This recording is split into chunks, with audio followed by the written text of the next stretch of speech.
Assassin's Creed Unity. I know it got some heat when it first came out, but these days it's actually kind of a hidden gem. Paris during the French Revolution is just incredible. The city feels so alive with all the chaos of that time period. People rioting in the streets, vendors yelling, revolutionaries everywhere. You really feel like you're in the middle of it all. What I love most about Unity is the detail in the city. The way they've recreated Notre Dame and all the landmarks is just breathtaking. I mean, it's Paris. Who wouldn't want to explore every nook and cranny?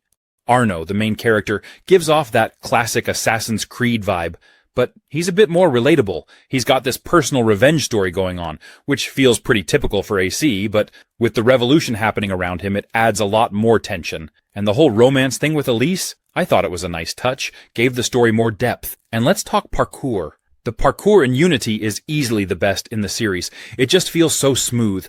Running through the narrow streets, climbing up buildings, it's like you can feel every jump and movement. Escaping guards or just free running across rooftops never gets old. The customization is a major highlight too. You can kit Arno out with different outfits, weapons, and abilities. Whether you want to go full stealth or just dive into combat, it's totally up to you. The freedom to shape how you play is awesome. Oh, and the co-op missions. I had so much fun with those. Running heists with friends, trying to coordinate attacks. It's pure chaos in the best way.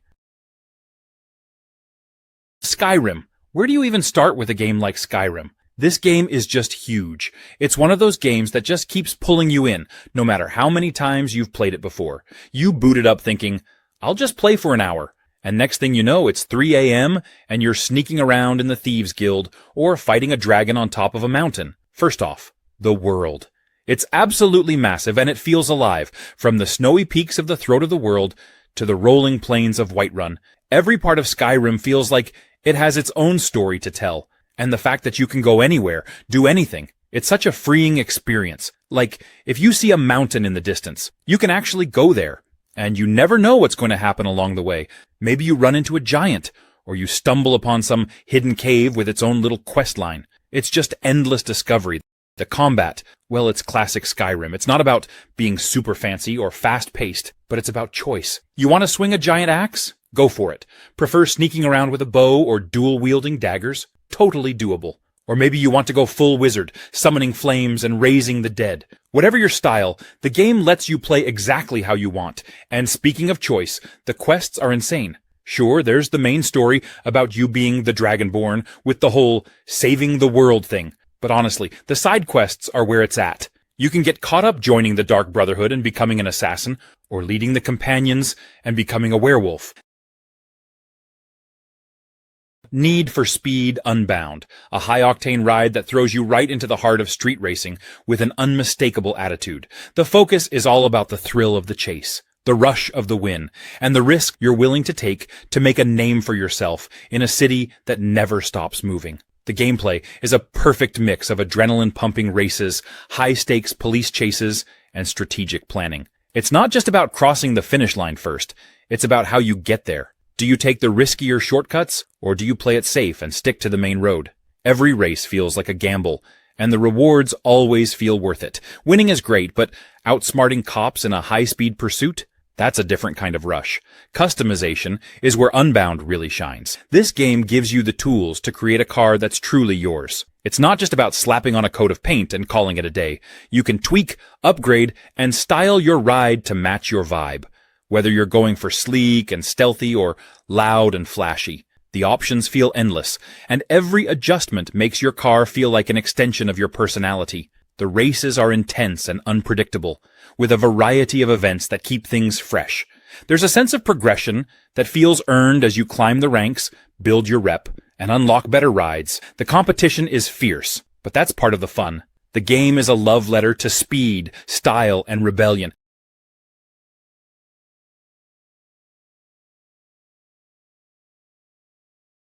Hitman World of Assassination, a game where the phrase, plan your work, work your plan, is both your mantra and your challenge. You're not just playing as Agent 47, you become the ultimate bald-headed assassin, blending into environments like a shadow, while orchestrating some of the most ingenious takedowns you can dream up. You're thrust into a series of sprawling, intricately designed locations, where your goal is to eliminate high-value targets. Sounds simple, right? Wrong. The brilliance of Hitman lies in the how. Sure, you can go in guns blazing, but where's the fun in that? This game dares you to be patient, to observe, and to use your imagination. It's about transforming everyday objects into tools of chaos, turning a muffin into a weapon, or a chandelier into your silent accomplice. Each mission gives you dozens of ways to accomplish your goal, and none of them are wrong. Want to disguise yourself as a waiter and poison someone's drink? Go for it. Feel like triggering a Rube Goldberg chain reaction of destruction? Absolutely. Prefer to be the ghost who no one ever saw coming? That's valid too. The sheer number of possibilities is overwhelming, in the best way possible. But don't think this is all smooth sailing. Hitman loves to keep you on your toes. Plans go wrong. Guards get suspicious. NPCs wander into places they absolutely shouldn't be. And that's where the game really shines, when you're forced to improvise. Oh, and the replayability? Insane. Dishonored 2. It's like stepping into a living painting where every corner has its own story. One of the things I really appreciated was how they expanded on the original game's mechanics. The new powers are incredibly fun to use. For instance, Emily's ability to manipulate time is a game changer. I found myself replaying levels just to experiment with different ways to use her powers. It's like the game gives you a playground for your creativity. Corvo's powers are just as thrilling as ever, but they've added a nice twist with his new abilities. The flexibility in gameplay is fantastic. Whether you prefer stealth or going in with all guns blazing, the game supports both playstyles seamlessly. It's amazing how each mission can be approached in so many different ways. I spent hours just replaying levels to see how different strategies panned out. The story itself, absolutely gripping. The dual perspectives of Emily and Corvo offer such a fresh take on the narrative. I loved seeing how their choices and actions impacted the world around them. It's impressive how the game manages to weave personal stories with broader political intrigue. Also, the character interactions were top-notch. It felt like the NPCs actually had a life of their own, reacting to your choices and changing their behavior accordingly. It made the world feel more dynamic and alive. I found myself genuinely invested in the characters and their fates. If I had to nitpick, there were a few bugs here and there, but nothing that really detracted from the overall experience. Of Kena Bridge of Spirits. From the moment I started playing, I was just blown away by how stunning everything looked. It's like stepping into a Pixar movie, but you're in control. The art style is so vibrant and colorful, and the way they bring this magical world to life is just mesmerizing. Every detail feels like it was handcrafted with so much love, from the lush forests to the little creatures, the rot. I mean, those rot are just adorable, right? They're like these little black, fluffy creatures that follow you around, and they're not only cute, they're super helpful too.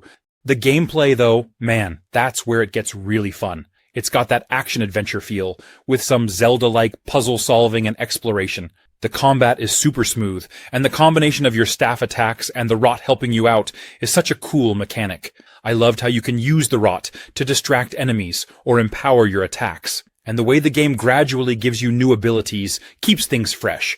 Plus, those boss fights, some of them are tough, like way tougher than I expected. They really make you strategize, which is a nice surprise in a game that looks so cozy on the surface. And speaking of cozy, the world is just so nice to explore. The puzzles are really well designed too, not too hard, but they make you feel smart when you solve them. I remember one where you had to use the rot to move objects around and align things just right, and it was just the perfect balance of challenge and satisfaction. Silent Hill 2 Remake. I've got to say, it totally nails that eerie, unsettling vibe that made the original such a classic. I mean, Silent Hill 2 is already one of the most iconic horror games out there, but this remake, it's like they took all the stuff that creeped us out back in the day and cranked it up with these incredible graphics and sound design. The foggy town of Silent Hill looks absolutely gorgeous in this remake. Well, in a terrifying, twisted way, of course. The way the fog moves, the way the shadows creep along the streets, it's so atmospheric. Walking through those empty, run-down streets, you can just feel the tension building. I caught myself hesitating before turning corners, just bracing for whatever nightmare was waiting around the bend. The monsters are just insane. Pyramid Head is back, and just as horrifying as ever. Seeing him in high definition? Yeah, it gave me chills. And the sound design makes it even worse. In the best way. You'll hear these distant, unsettling noises, and it just puts you on edge the entire time. The sound of the radio static kicking in right before a monster appears still gets me every time. What I also love is how faithful the remake is to the original, but it also adds some nice quality-of-life improvements. The controls feel smoother. The combat is a little more refined, but it still keeps that you're not some action hero vibe. Every encounter with a monster feels dangerous, like you're barely scraping by, which is exactly what you want in a horror game like this. If you're into survival horror at all, or if you loved the original, you've got to check this out. Disco Elysium. This isn't your typical video game. There are no epic boss fights, no laser-shooting guns, and no saving the world from a galaxy-ending threat. What you get instead is a deeply personal, weirdly hilarious, and sometimes emotional journey that sticks with you long after the credits roll. The premise is simple. You wake up as a detective with the world's worst hangover and zero memory of who you are or what you're supposed to be doing. Oh, and there's a murder to solve. But trust me, it's so much more than just a crime story. This is a game about choices, messy, chaotic, and completely human choices. And the best part, it never judges you for them. In most games, failing means you reload your last save and try again. Not here. In Disco Elysium, failing is just another part of the story. Maybe you'll bungle an interrogation, or maybe your attempt at a dramatic speech will turn into an awkward disaster. Either way, the game rolls with it, and often, the failures lead to some of the funniest or most touching moments. The way the game handles morality and themes is another standout. It's not about being a good or bad detective. It's about being your detective. You can play as a bumbling fool, a philosophical genius, or even a complete mess of contradictions. And the game never forces you into a box. It's about exploring who you are in this broken world. And trust me, some of the outcomes from your choices are hilarious. If you're up for a journey that's more about the questions than the answers, give this game a shot. Outlast 2. The game is a wild, terrifying ride from start to finish. It takes the creepy factor and dials it up so high you're constantly on edge. If you thought the first Outlast was scary, this one's here to remind you it can always get worse. First off, Outlast 2 does something amazing with its setting. You're dropped into this isolated backwoods area that feels like it's completely detached from the rest of the world. The story has you playing as Blake Langerman, a cameraman looking for answers about a mysterious murder, and of course, you're not exactly welcomed with open arms. One thing I really love about Outlast 2 is how it forces you to use your camera to survive. You're relying on it for night vision in pitch black areas. But here's the kicker, the battery drains so fast. There's this constant panic about running out of juice.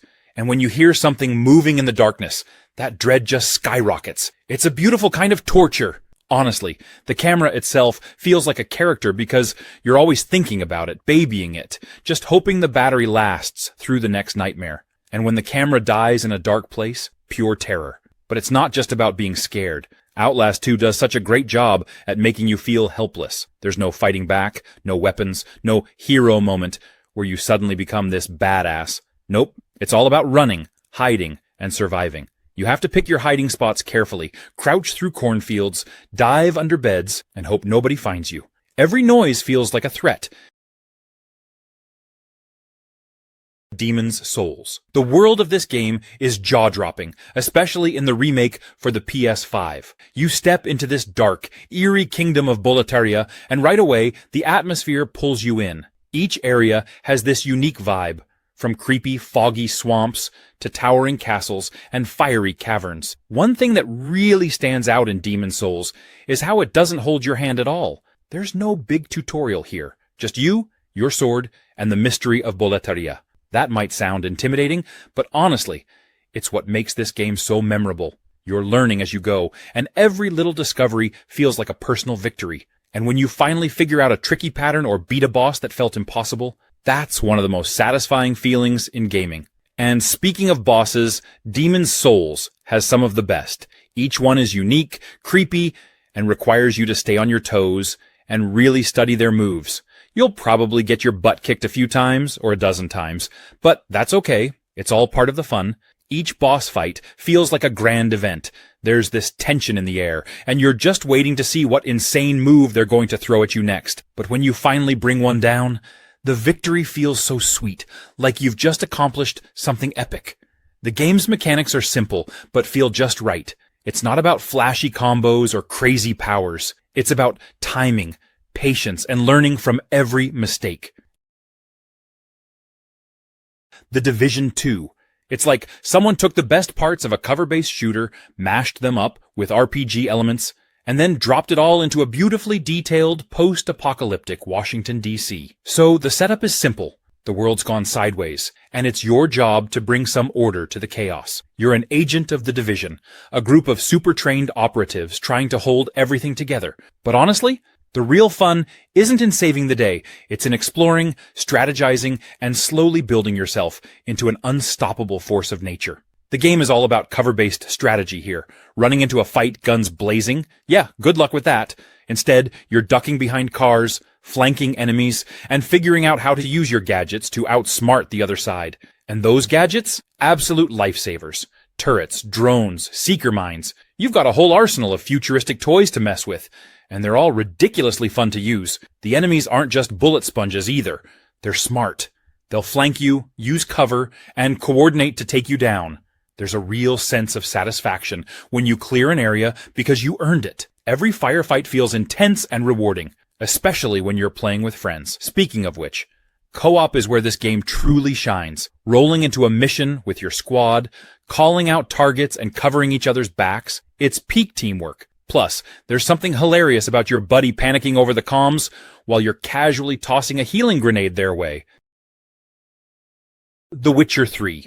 Blood and Wine. This expansion feels like a full-blown adventure of its own. The moment you step foot here, you'll notice how vibrant and distinct the region is, filled with rolling vineyards, colorful towns, and plenty of mystery lurking beneath the surface. Combat remains razor-sharp and strategic, with plenty of opportunities to test out different builds, potions, and tactics. The enemies in Toussaint are as unique as the land itself, with new creatures and foes that challenge your skills in fresh ways. Whether you're engaging in swordplay, using signs to control the battlefield, or preparing for a fight with meticulous planning, every encounter feels satisfying. Exploration in Blood and Wine is an absolute highlight. Toussaint is filled with hidden treasures, intriguing side quests, and areas that beg to be explored. From quaint villages to ominous ruins, each location feels handcrafted and packed with detail. Taking the time to wander off the beaten path often leads to some of the game's most memorable moments, and the world rewards curiosity at every turn.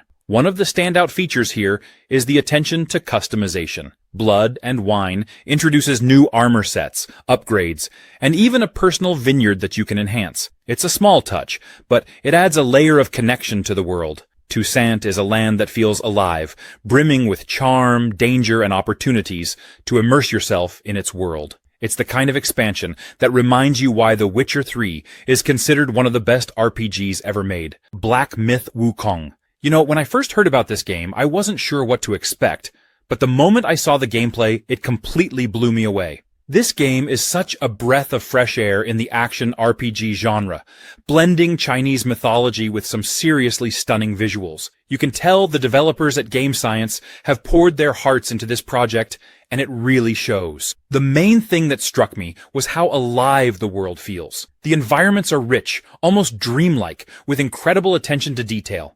Whether it's a dense forest or ancient ruins, everything feels like it has history, like it's part of this vast, mythical landscape. And don't even get me started on the creature designs. Some of these enemies look straight out of Legends, but with a fresh, modern twist that makes them both terrifying and beautiful. As Wukong, you have access to a lot of cool abilities, and it's not just about fighting. There's a real sense of strategy involved. You can transform into different creatures and use their powers to outsmart enemies, which adds such a dynamic element to combat. It's not just about mashing buttons, but thinking on your feet. Every battle feels intense, like you're actually facing off against these legendary foes. But it's not all about combat. The story itself seems to be really captivating, diving deep into the lore of Journey to the West. The way the narrative is woven into the gameplay, with cutscenes and dialogue, really draws you in. Next we have Star Wars Jedi Fallen Order. This game is like every Star Wars fan's dream come to life. Seriously, if you've ever imagined wielding a lightsaber, dodging blaster shots, or facing off against terrifying Sith enemies, Fallen Order is the game for you. It just pulls you in and makes you feel like a Jedi in training, and it's just so much fun. This game takes you all over the Star Wars galaxy, from lush forests to crumbling ancient ruins and everything in between. Each planet has its own feel, its own mysteries, and its own set of enemies and challenges. There's this amazing sense of adventure as you move from planet to planet, uncovering secrets, exploring caves, and finding new paths. And the level design is a blast. It's got that classic Metroidvania vibe, where you keep discovering new abilities that let you access areas you couldn't reach before. You're constantly rewarded for exploring and backtracking, which just makes the whole journey so satisfying. Swinging a lightsaber in Fallen Order feels right. There's a weight to it, and when you deflect a blaster bolt back at a stormtrooper, pure joy. The combat strikes this perfect balance between fun and challenging. It's not button mashing. You actually have to time your attacks, parries, and dodges to succeed, which makes every encounter feel intense and meaningful. Plus, as you go along, you get to customize your lightsaber. You can pick different colors, hilts, and other parts to make it feel like your weapon, which is just such a cool touch. Fallen Order has an incredible story. The Legend of Zelda Tears of the Kingdom, a game that somehow managed to take everything magical about Breath of the Wild and just amp it up to 11. Right off the bat, I've got to say the world is absolutely breathtaking. They've kept that stunning, painterly art style that's somehow both cozy and epic at the same time. You get these incredible sweeping landscapes, misty forests, hidden caves, and yes, floating islands in the sky. The verticality is on another level, and it makes exploring feel fresh and new. Climbing up mountains and discovering secret paths high above Hyrule is so rewarding. You feel like an adventurer, just setting off with nothing but curiosity as your guide. One of the best parts of Tears of the Kingdom is how it encourages creativity. It's not just about following a set path or checking things off a list. You can go wherever, tackle objectives in whatever order you like, and use all sorts of fun mechanics to solve puzzles or defeat enemies. I found myself thinking outside the box constantly. The game rewards you for being inventive, and every time you pull off some crazy solution, it's like, whoa, I actually did that. The physics, the way you interact with objects, even how you use Link's new abilities. It all feels like Nintendo wanted you to experiment and have a blast doing it. And let's talk about those new abilities. Without spoiling anything, I'll just say that Link's got some seriously cool tricks up his sleeve. These aren't just fun gimmicks. They totally change how you approach the world. Remember the excitement when you first learned to climb anything in Breath of the Wild? Mad Max. So, I recently had the chance to spend some time with Mad Max, and let me tell you, it's an experience that truly stands out. The game captures the raw, gritty essence of the Mad Max universe so well that it feels like you're right in the heart of that post-apocalyptic wasteland. One of the first things that hit me was the attention to detail in the environment. The desolate landscapes and towering sandstorms are crafted with such precision that they almost feel alive. It's like every corner of the world has a story to tell, and exploring it becomes an adventure in itself. Upgrading and customizing your car, the magnum opus, is an absolute blast. There's something incredibly satisfying about tearing through enemies with a fully upgraded, heavily armed vehicle. And the thrill of high-speed chases and explosive battles really keeps you on the edge of your seat. The narrative is another strong point. Max's journey, filled with intense personal struggles and high-stakes encounters, is engaging from start to finish. It's not just about surviving. It's about finding purpose in a world that's gone mad. The characters you meet along the way, each with their own quirks and backstories, add depth to the story. What's more, the game does a great job of balancing action with exploration. There's always something to discover, whether it's hidden loot, side quests, or just interesting details in the environment. It encourages you to take your time and really soak in the world around you. The combat mechanics are solid. Baldur's Gate 3. If you're into RPGs or Dungeons and Dragons, this is basically a dream come true. The thing is, it's not just the story. It's the choices you make, the characters you meet, the dice rolls that can completely change how a situation unfolds. Every playthrough feels different, and I love that about it. First off, let's talk about the freedom this game gives you. You can literally do anything. Want to sneak past enemies instead of fighting them? Go for it. Want to convince a dragon to let you pass with just a bit of clever dialogue? Roll those dice. Or if you're feeling chaotic, you can just, blow stuff up with magic and hope for the best. That freedom makes every encounter feel fresh, and it's not just about combat. Your decisions can have lasting consequences on the story, on your companions, and even on the world itself. The story itself is wild. You start off with this mind flayer parasite in your brain, which immediately sets the stakes super high. And as you try to find a cure, you uncover all these other crazy plots and factions vying for control. It's dark, it's epic, and the world is full of so many cool little stories and side quests that it's easy to get lost in it all. The best part? You can shape the story in so many different ways, whether you want to be a hero, a villain, or something in between. The game doesn't force you down one path. It really feels like your journey. It's got that perfect blend of story, character development, and strategic combat, all wrapped up in this beautiful, sprawling world.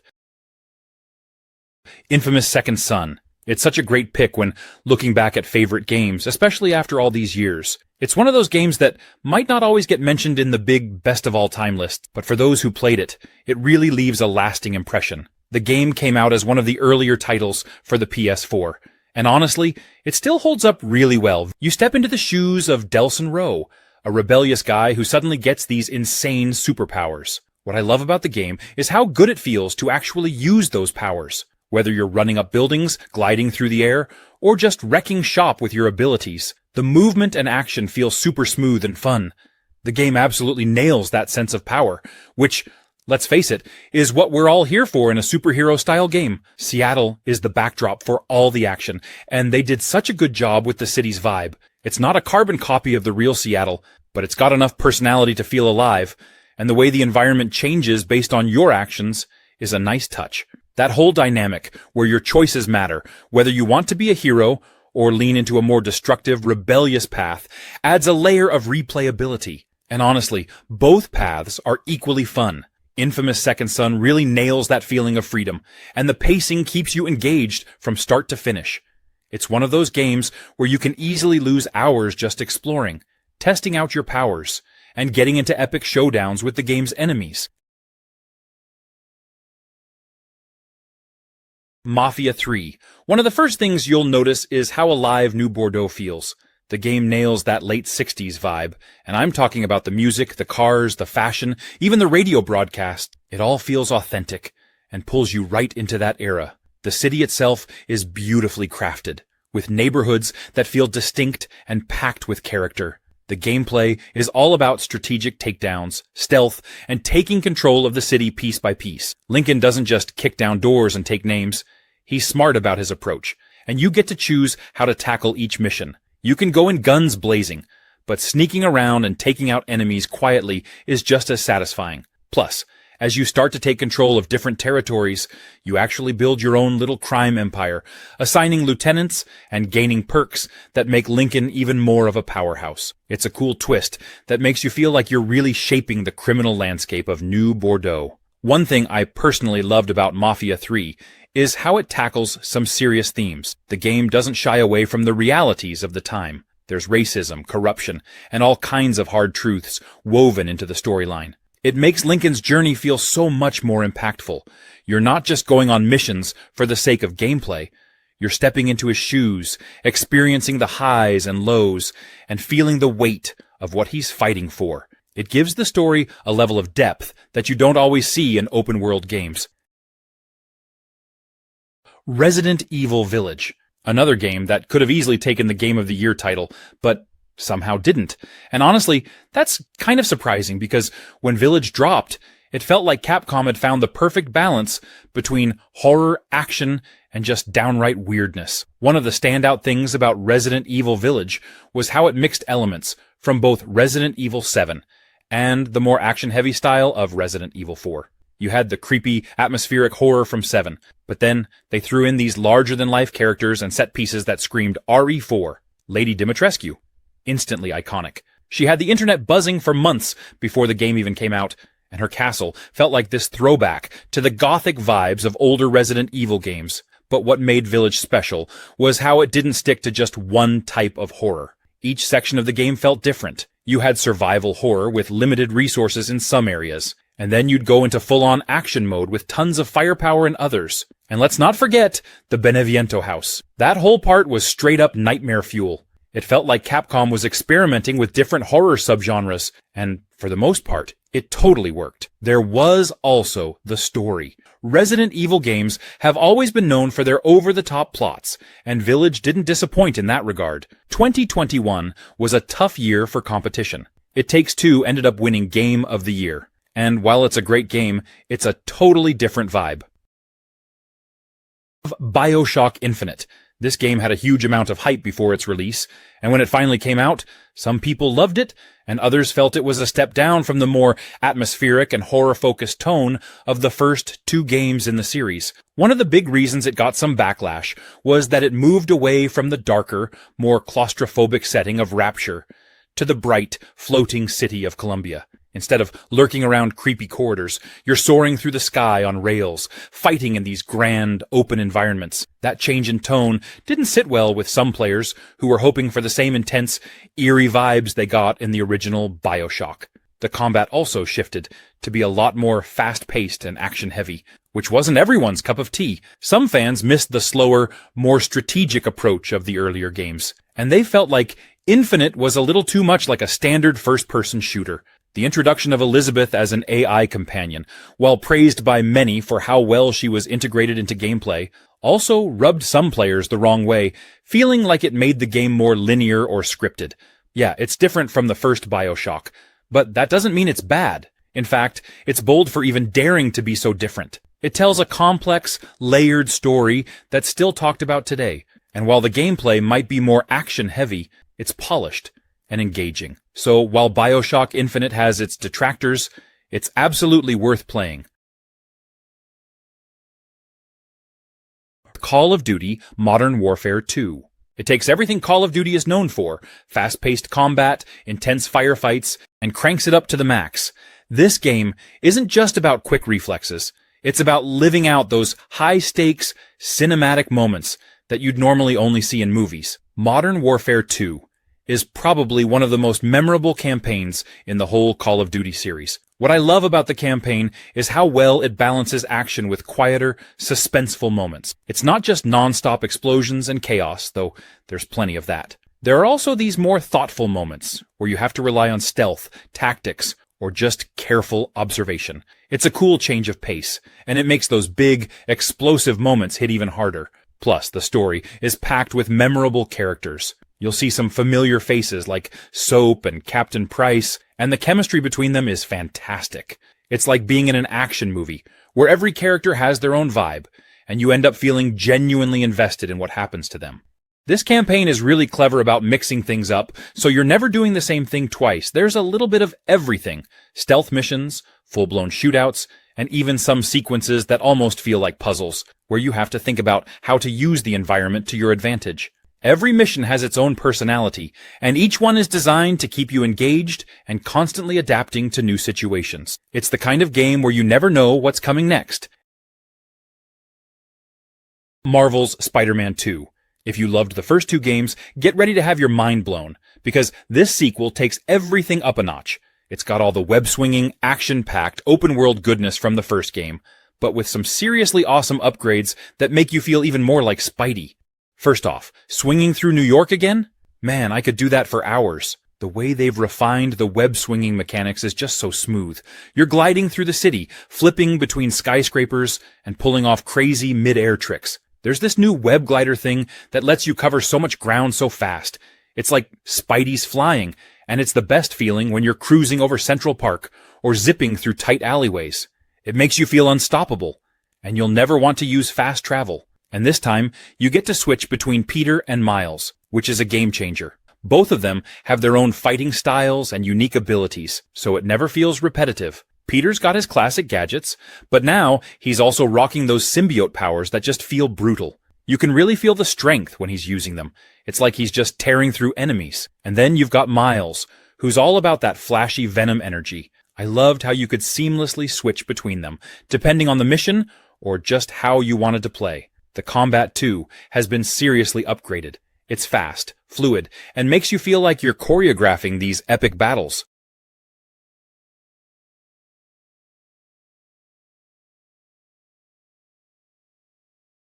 Metro Exodus. This game is something else. If you're into immersive worlds with deep storytelling, this one's going to grab you right from the start. I remember jumping in, and immediately, I felt like I was actually there, trudging through the post-apocalyptic Russian wasteland, feeling every bit of that bleak, yet oddly beautiful atmosphere. What's really cool about Metro Exodus is how it takes the series from the underground tunnels and opens it up to these massive open areas without losing that signature claustrophobic tension. You still get those tight, nerve-wracking moments where you're creeping through dark, creepy tunnels. But now, you also have these wide-open spaces that make you feel a sense of freedom and danger at the same time. There's something about walking through a desolate, snowy wasteland and then hearing the distant howl of a mutant that gets your heart racing. Artyom's journey is such an emotional one. He's not just trying to survive. He's out there searching for hope, for a place where humanity can rebuild. You can feel how much this means to him and his crew. That bond between them, especially with his wife Anna, really hit me. You're not just a lone wolf. You've got a family, a team that cares for each other, and that gives everything this extra layer of tension. You want to protect them, to keep them safe. You've got to constantly think about how you're using your resources. Do you craft more ammo, or do you focus on a new gas mask filter because the radiation's about to kill you? That balance adds a lot of strategy to the game. Like a Dragon Infinite Wealth. If you're familiar with the Yakuza series, you already know you're in for something big, bold, and just a little over the top. This game picks up with our guy, Ichiban Kasuga, who's back for another round of absolute chaos, heartwarming moments, and more twists than you can count. And let me tell you, if you're ready for a journey that's equal parts action, drama, and pure hilarity, this one's going to hit the spot. What makes Infinite Wealth stand out is how it blends a serious story with some of the funniest, most bizarre side activities you'll ever see. One minute, you're dealing with intense, emotional scenes. The next, you're wrapped up in a totally ridiculous minigame, and you're laughing because it's so outrageous. It's like they managed to throw in every wild idea they could think of, and somehow it all works. And with Ichiban leading the way, every moment feels fresh and unpredictable. Now, the turn-based combat, it's back. And better than ever. The strategy side of things adds this fun layer to every battle, and it's packed with quirky moves that only a game like a Dragon could pull off. And if you've played the previous games, you'll notice the combat's even more refined here. It's still got that signature mix of outlandish attacks and strategic depth, which makes every fight feel epic and hilarious at the same time. But beyond the action, it's really about the characters. Ichiban is one of those protagonists who's impossible not to root for. He's got this mix of loyalty, optimism, and pure heart that makes him stand out. Control. I remember starting it and thinking, okay, this looks interesting, but it just keeps getting weirder in the best possible way. You play as Jesse Faden, who walks into this super secret government building called the Federal Bureau of Control, and from there, things get strange. The whole game is set inside this massive, brutalist-style building called the Oldest House, and it's full of supernatural events, shifting walls, floating people. You've got this crazy service weapon that shifts between different forms, like a pistol that can turn into a shotgun or a sniper rifle. And then there's the telekinesis. Throwing objects at enemies with your mind never gets old. I remember picking up desks, chunks of concrete, even explosive canisters, and just launching them at enemies. It's so satisfying. And as you level up, you get more abilities like levitating, creating shields, and even mind-controlling enemies. It makes every battle feel dynamic because you've got all these powers to mess around with. The game also nails the whole mind-bending thing. The environments constantly shift and change. There's this one part, the ashtray maze, that had me completely blown away. It's like this surreal, almost psychedelic level where the walls and floors are shifting, and you're just flying through it, blasting enemies, while this killer rock soundtrack plays. So yeah, Control is one of those games that feels totally unique. It's got this perfect mix of supernatural weirdness, awesome combat, and a mystery that keeps pulling you deeper. Horizon Forbidden West. If you enjoyed Horizon Zero Dawn, or just love the idea of exploring a stunning post-apocalyptic world with robotic creatures, this game is everything.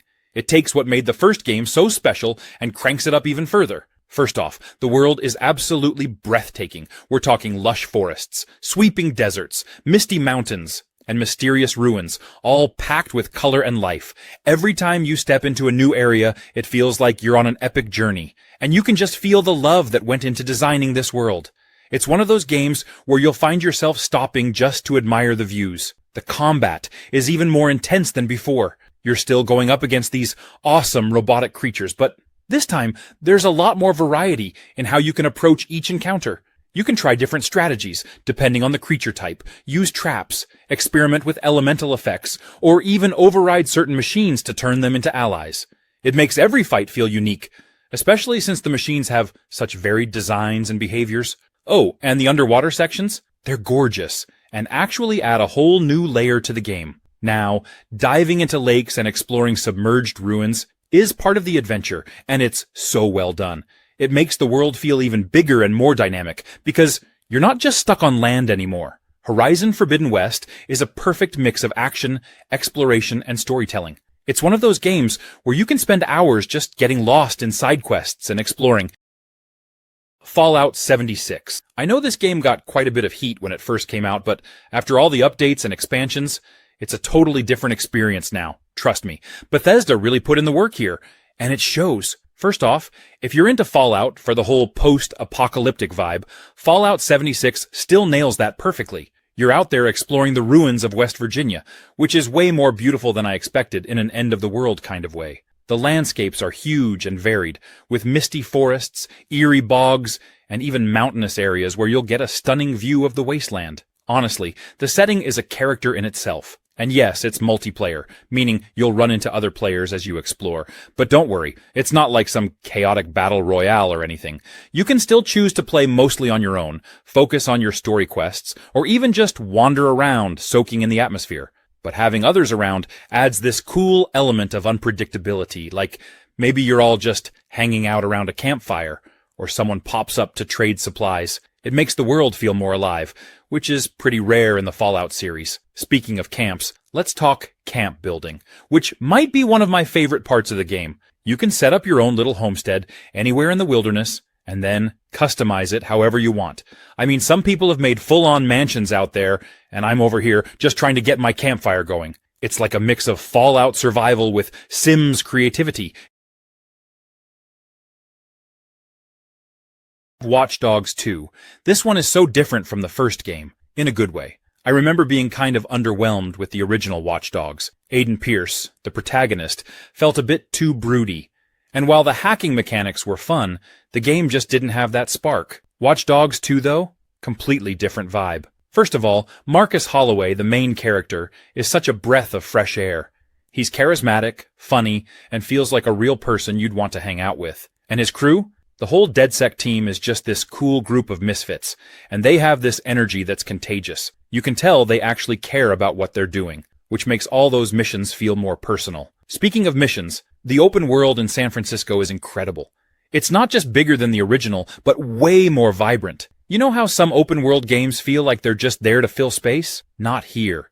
There's always something cool happening, whether it's a random NPC having a funny conversation, or some kind of crazy car chase happening right down the street. And let's talk about the hacking for a second. This time around, it's not just about pressing a button to hack a camera. You can control cars, drones, even giant construction cranes. There were so many moments where I just sat back and thought, I can actually do this in a game? It feels so rewarding to get creative with it. Like, I once completed a mission without stepping foot inside the building. I hacked everything remotely using my drone and RC car. Titanfall 2. If you haven't jumped into this game yet, you're in for a treat because it's one of those rare shooters that nails everything from movement to story. You're not just running and gunning here. Titanfall 2 turns you into a parkour expert with wall running, double jumping, and slides that let you weave through the battlefield like a pro. The controls are smooth, and once you get the hang of it, it's hard to go back to other games. The map designs are built around this movement too, encouraging you to think creatively about how to get from point A to point B. There's something so satisfying about stringing together a perfect series of moves to outmaneuver enemies, and every match feels like you're pulling off action movie stunts. And then there are the Titans. If you ever wanted to pilot a giant mech, Titanfall 2 makes that dream come true. The game balances your time between playing as a pilot, the fast, agile soldier, and then calling down your Titan, which adds this completely new layer to the gameplay. Titans are powerful, heavy-hitting, and give you this awesome sense of being a walking tank. But it's not just a button mash fest. Every Titan has unique abilities and weapons, so there's actually a good bit of strategy involved. One thing that really stands out in Titanfall 2 is the campaign. Now, I know campaigns in first-person shooters can sometimes feel like a warm-up for multiplayer, but here it's a full experience on its own. It's well-paced, exciting, and even throws in some surprises that keep things fresh. World War Z, this game is all about pure, chaotic fun, and it doesn't hold back. You drop right into the middle of a global outbreak, and from the first few minutes, it's non-stop swarms, loud gunfire, and the kind of team-based mayhem that makes co-op shooters such a blast. The best part? The zombies don't trickle in, they flood. Walls of them. It's wild, and it never gets old watching hundreds of them pour over ledges and down streets like a tidal wave of chaos. Gameplay is fast and focused. You've got different classes to choose from, each with their own gear and skills. And the setup works great whether you're rolling solo with bots or jumping in with friends. The teamwork feels natural, covering each other's backs, setting traps, holding choke points, and when it all clicks, it's incredibly satisfying. You really feel like you're surviving together, not just blasting through missions on your own. The missions are spread out across different parts of the world, and each one brings something unique to the table. You're in cities, subways, rooftops, always moving, always shooting, always under pressure. There's no time to relax. But that's what makes it such a good time. It's all about managing the chaos, keeping your cool, and making sure your squad doesn't get overwhelmed. There's a progression system that keeps you hooked. As you keep playing, you unlock better weapons, new perks, and gear upgrades that actually make a difference. Ghost Recon Breakpoint. Ubisoft had a pretty solid reputation with the previous game, Ghost Recon Wildlands, so expectations were high for this one. But when Breakpoint dropped, it was met with a ton of criticism. People were upset with everything, from the bugs and glitches to the live service elements and microtransactions. Some felt the game had drifted too far from what made the Ghost Recon series great, tactical, squad-based military action. A lot of the backlash was around the game's focus on looter-shooter mechanics. Fans of the series weren't too happy about the addition of gear scores and loot systems, which felt more like something out of the Division rather than a tactical military shooter. That shift towards a more RPG-like system was jarring for longtime fans, and many felt it took away from the realism and immersion they loved about the franchise. Another big complaint was the lack of AI teammates at launch, which had been a staple in past Ghost Recon games. Instead, you were forced to play solo or with real players in co-op, and that left some players feeling like the experience was incomplete. But here's the thing. Ubisoft listened to the feedback. Over time, they patched the game, added new features, and really worked to improve the overall experience. AI teammates were eventually brought back, and many of the issues with bugs and balance were addressed. The game today is a much better, more polished version than it was at launch. Despite the rough start, Breakpoint offers a lot for fans of tactical shooters. Persona 5 Royal. Imagine a mix of an anime-inspired high school life simulator, a classic RPG, and a supernatural heist adventure. And somehow, this game pulls it all off beautifully. What makes Persona 5 Royal special is its ability to balance two very different worlds. Your everyday life as a high school student, and your alter ego as a phantom thief. By day, you're living in Tokyo, going to school, hanging out with friends, working part-time jobs, and even studying. Yes, there are in-game quizzes, but by night, you're diving into these surreal, mind-bending dungeons called palaces to steal the twisted desires of villains and, save the world. Another thing that sets Persona 5 Royal apart is the combat. It's turn-based, but with a twist that makes every encounter feel dynamic. And you get to summon powerful creatures called personas to aid you in battle. It's flashy, fast, and incredibly satisfying when you manage to exploit enemy weaknesses and pull off a team combo. Plus, Royal adds even more personas and abilities to the mix, which just makes the whole thing even more engaging. And if you're wondering what makes Persona 5 Royal different from the original Persona 5, it's like getting an expanded director's cut. You get extra story content, new characters, an additional semester at school, and a brand new palace. These additions don't just feel like bonus content, but more like necessary pieces that deepen the story and characters even further. Wolfenstein, Youngblood. It's a bold step into a new chapter, where you step into the boots of Jess and Soph Blazkowicz, twin daughters of the legendary B.J. Blazkowicz, as they carve their own bloody path through a Nazi-controlled Paris in the 1980s. The heart of the game lies in its co-op mechanics. It's built for teamwork, and the dynamic between the two sisters translates seamlessly into gameplay. Whether you're playing with a friend or teaming up with an AI partner, every encounter feels like a high-energy tag team of destruction. Coordinating attacks, sharing resources, and revving each other up with pep signals makes every fight feel alive and engaging. The gunplay is classic Wolfenstein, fast, punchy, and packed with variety. From the satisfying kick of a shotgun to the futuristic zap of a laser gun, there's a weapon for every playstyle. Upgrading your arsenal adds a layer of customization that lets you tailor your tools of destruction to your liking. It's not just about shooting, it's about shooting with style, precision, and that signature over-the-top flair. The structure of the game feels different in the best way possible. It's more open-ended, encouraging exploration, and giving you the freedom to tackle objectives in your own order. Paris isn't just a backdrop. It's a sprawling playground filled with hidden paths, enemy outposts, and countless opportunities to experiment with your approach. It's all about finding your rhythm, whether you're charging in guns blazing or sneaking around.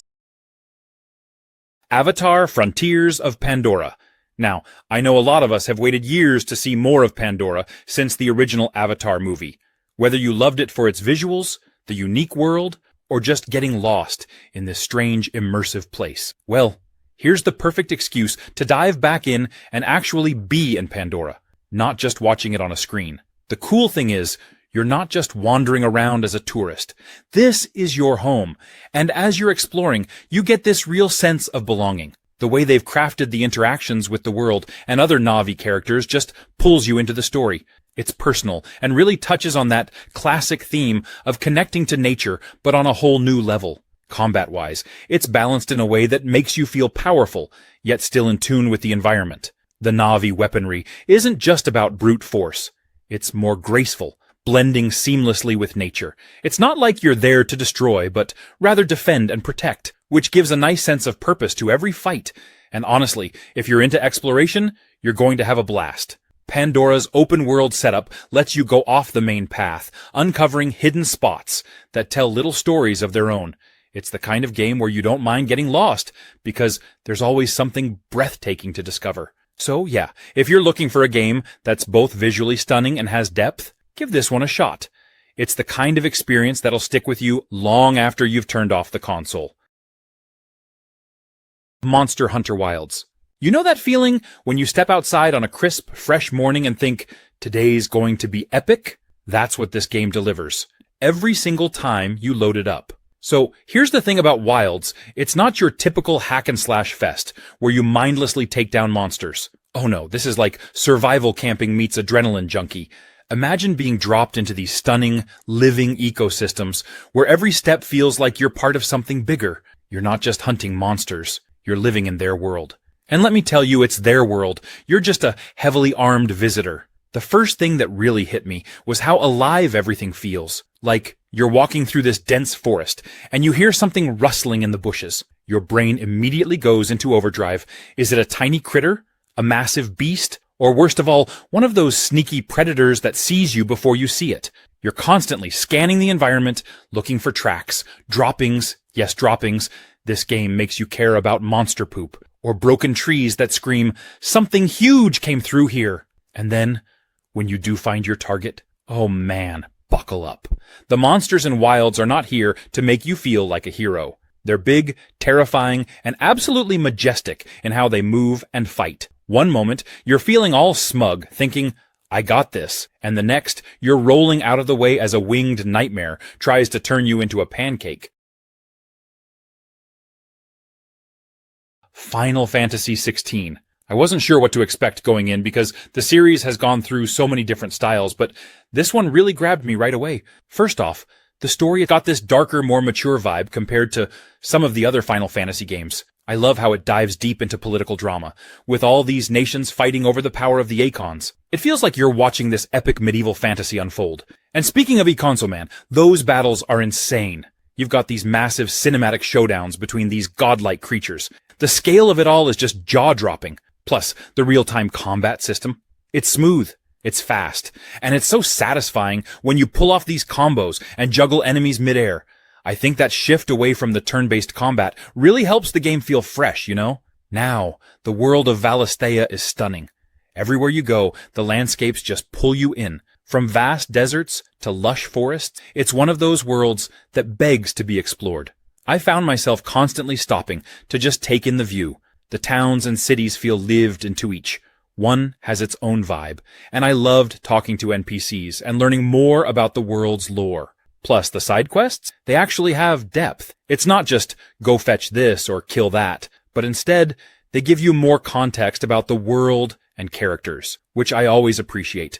I think the only thing that threw me off at first was how different it feels from classic Final Fantasy games. The Evil Within, a game that brought some real old-school survival horror vibes, but didn't quite get the love it deserved. Honestly, this game flew under the radar for a lot of people, which is crazy because it was directed by Shinji Mikami, the guy behind Resident Evil 4. You'd think that would have guaranteed a Game of the Year contender, right? What made The Evil Within stand out was how it balanced psychological horror with intense, sometimes brutal action. The game wasn't just about jump scares, though it had plenty of those. It was about atmosphere, tension, and always keeping the player on edge. You never felt safe, which is what survival horror should be all about. And the world? Creepy, unsettling, filled with twisted, nightmarish creatures. It really felt like a descent into madness. But let's be real. The Evil Within wasn't for everyone, and that's probably why it didn't snag a Game of the Year. The difficulty was punishing at times, with limited ammo, tough enemies, and the kind of survival mechanics that could frustrate players who weren't prepared for that hardcore experience. It had this real old-school design that some players loved, but others found off-putting. People who were used to more action-focused horror games weren't always vibing with the slower, more methodical pace. The game was also pretty divisive when it came to its story. Some people thought the plot was all over the place, a little too cryptic and hard to follow, but here's the thing. If you were a fan of old-school survival horror, The Evil Within was a gem. Outer Wilds.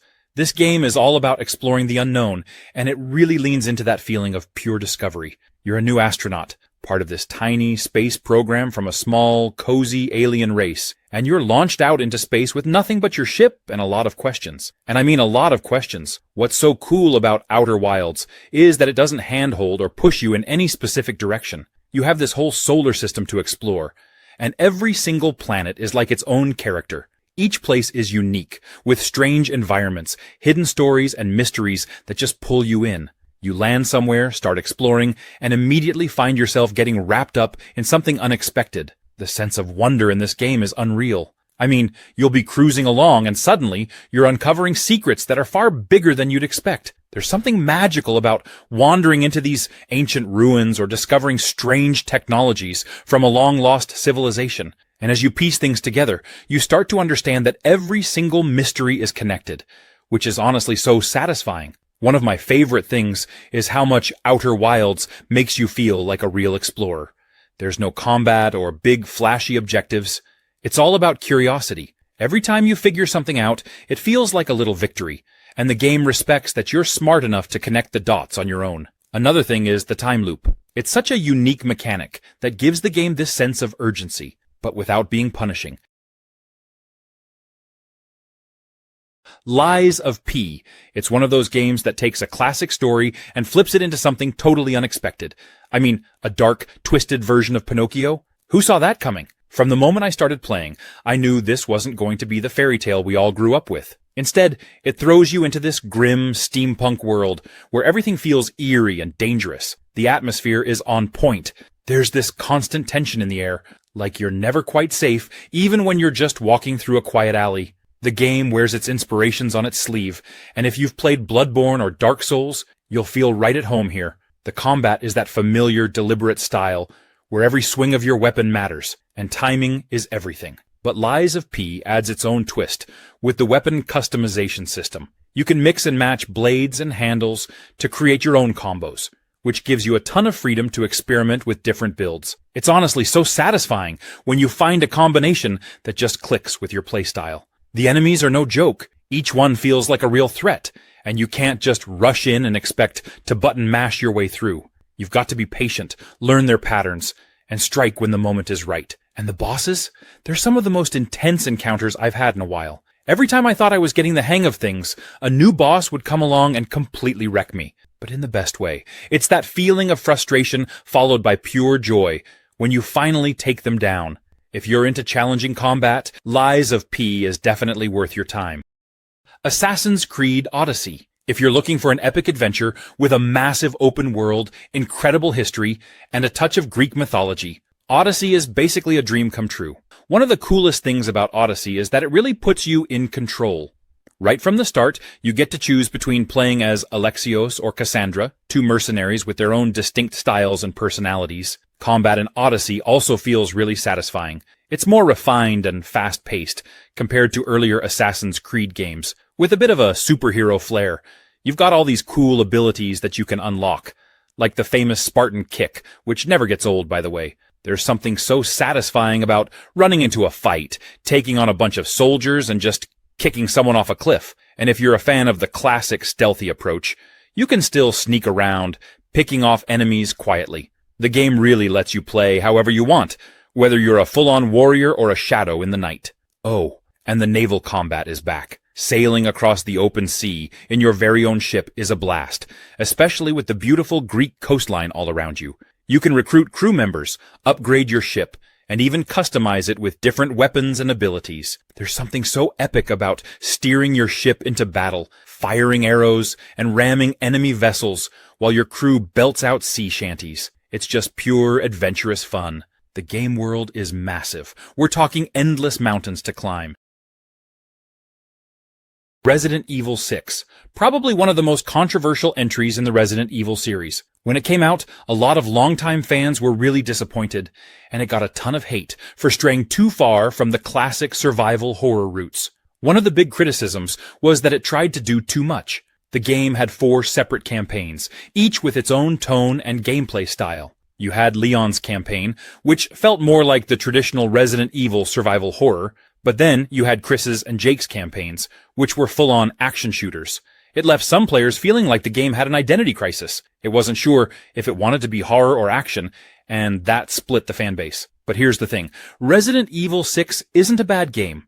It's just different. If you go in expecting a pure horror experience, yeah, you might be disappointed. But if you approach it as a crazy, action-packed adventure with some horror elements sprinkled in, there's a lot of fun to be had. The variety in the campaigns means there's something for everyone. And the co-op play was a big highlight for people who like playing with friends. And let's be honest, some of the hate was probably just because it wasn't what fans expected after the success of Resident Evil 4 and Resident Evil 5. Those games were a hard act to follow. And RE6 took some big risks. Sure, not all of them landed, but it also had some really cool moments, epic boss battles, and impressive visuals for its time. Despite all the complaints, Resident Evil 6 still has some great moments. Persona 5. Without spoiling anything, you play as a high school student with a secret double life. By day, you're navigating the trials and tribulations of school, classes, exams, and hanging out with your friends. But by night, you're a phantom thief, sneaking into mysterious realms to change hearts and fight evil. It's as cool as it sounds, trust me. The menus, the animations, even the transitions, everything feels like it was designed by someone with a passion for flair. Every little detail screams, we're going to make this look amazing, even if it's just a loading screen. And don't even get me started on the music.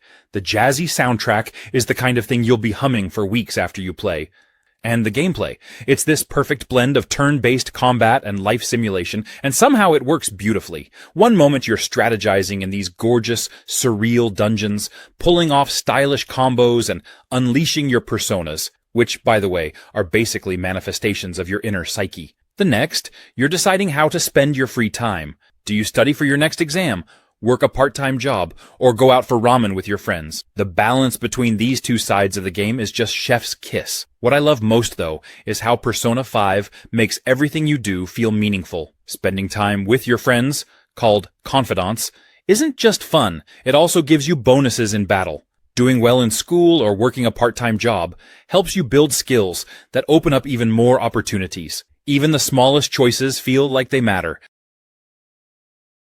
Horizon Burning Shores. This expansion is everything you'd hope for and more, taking Aloy's journey into an entirely new region filled with challenges, surprises, and jaw-dropping moments. Set in a beautifully untamed area that feels wild and alive. It's all about exploring, adapting, and thriving in a world that's as dangerous as it is mesmerizing. The new landscape opens up fresh opportunities for discovery, with terrains that pushed you to think differently about how you approach traversal and combat. The highlight here is the freedom to experiment with the tools and abilities you've built up throughout the main game. The enemies in Burning Shores aren't just there to look intimidating. They're designed to test your skills in exciting ways. New machine types bring unique combat dynamics, keeping you on your toes and forcing you to adapt your strategies. The world design in Burning Shores is deeply immersive, with plenty of areas that invite exploration. Whether you're scaling cliffs, diving into the depths, or navigating open spaces, there's always something fascinating to find. Hidden treasures, mysterious locations, and cleverly placed challenges make every corner of this expansion worth exploring. The variety in the terrain ensures that no two moments feel alike, keeping the experience fresh and engaging from start to finish. The addition of new weapons and gear is another standout feature. These aren't just upgrades, they're game changers that open up creative ways to tackle enemies and solve environmental puzzles. The Witcher 3. It's one of those games that just sticks with you. I mean, where do you even start with a game like this? For me, it's the world, you know? Like, when you're roaming through those dense forests, or just riding Roach across a field at sunset, there's this vibe that's hard to describe. The world feels so alive, even if it's grim and full of monsters. And you know how in a lot of games, side quests are just filler? Not here. The Witcher 3's side quests feel just as important as the main story, if not sometimes more interesting. Like, you could be hunting down a werewolf one minute, and the next, you're getting involved in the political affairs of some random village. Every quest feels like it has its own little narrative arc. It's like playing through mini-stories, all packed into this huge world. One of my favorite things, though, is how the game handles monsters. It's not just about swinging your sword around. There's actual strategy involved. You read up on your target, learn its weaknesses, and prepare the right potions or oils before diving into battle. It really makes you feel like you're Geralt, this professional monster hunter who knows what he's doing. But it's not just about the scenery. The characters, man. You've got Ciri, Yennefer, Triss. They're so well written. Every time I made decisions in the game, I actually felt like they mattered. I mean, how often do you get that in games? Honestly, every time I play The Witcher 3, I catch something new.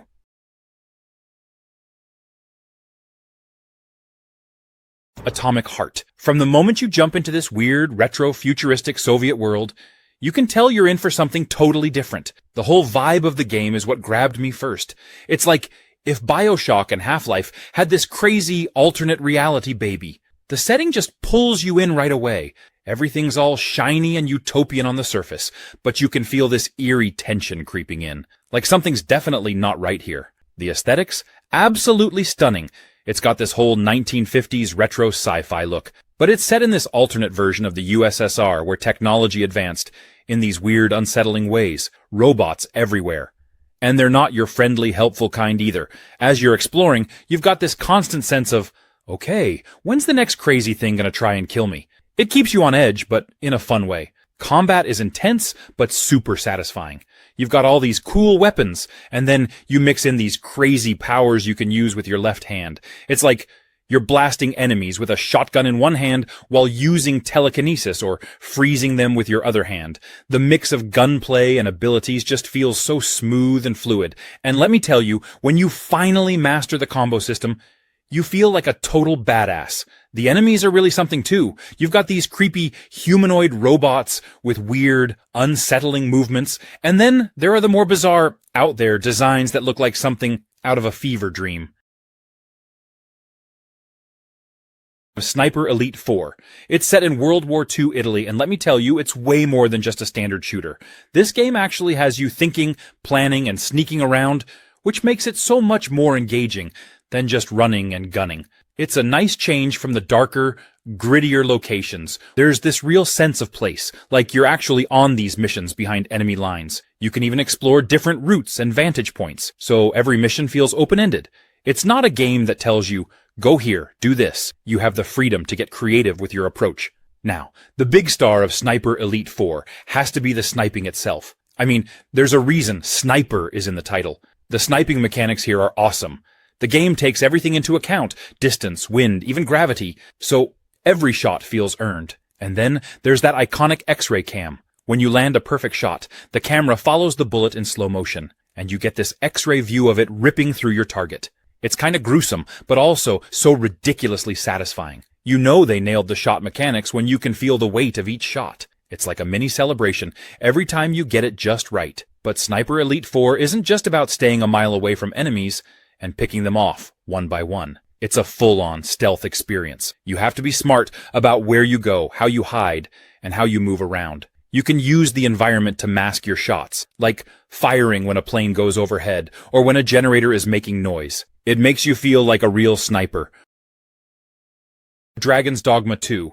You know, after playing this game, I have to say it really exceeded my expectations. I mean, I was excited going in, sure, but once I actually got my hands on it, I realized just how much Capcom stepped up their game. Everything feels bigger, better, and more immersive than the first one. First off, the world is massive. I remember just wandering around for hours, not even on a quest, just exploring. The sense of adventure is so strong here. Every corner of the map feels like it has something interesting to uncover. Whether it's a hidden cave, a random group of enemies, or just a breathtaking view, you always feel like you're discovering something new. The combat, though, that's where the game shines. It's fast, fluid, and really customizable. I spent so much time tweaking my character's build, trying out different classes. One moment I was a nimble strider, darting around enemies, and the next I was a towering warrior smashing through everything. Every fight feels dynamic, especially with the new monster encounters. Those big hulking creatures, they're no joke. Climbing onto their backs mid-fight is such a rush. But what I loved most was the pawn system. They've really refined it. My pawn wasn't just a sidekick, they were essential. I grew so attached to them, seeing how they adapted to my playstyle. Sometimes I felt like they were learning faster than I was. It's cool to see your pawn in someone else's game too.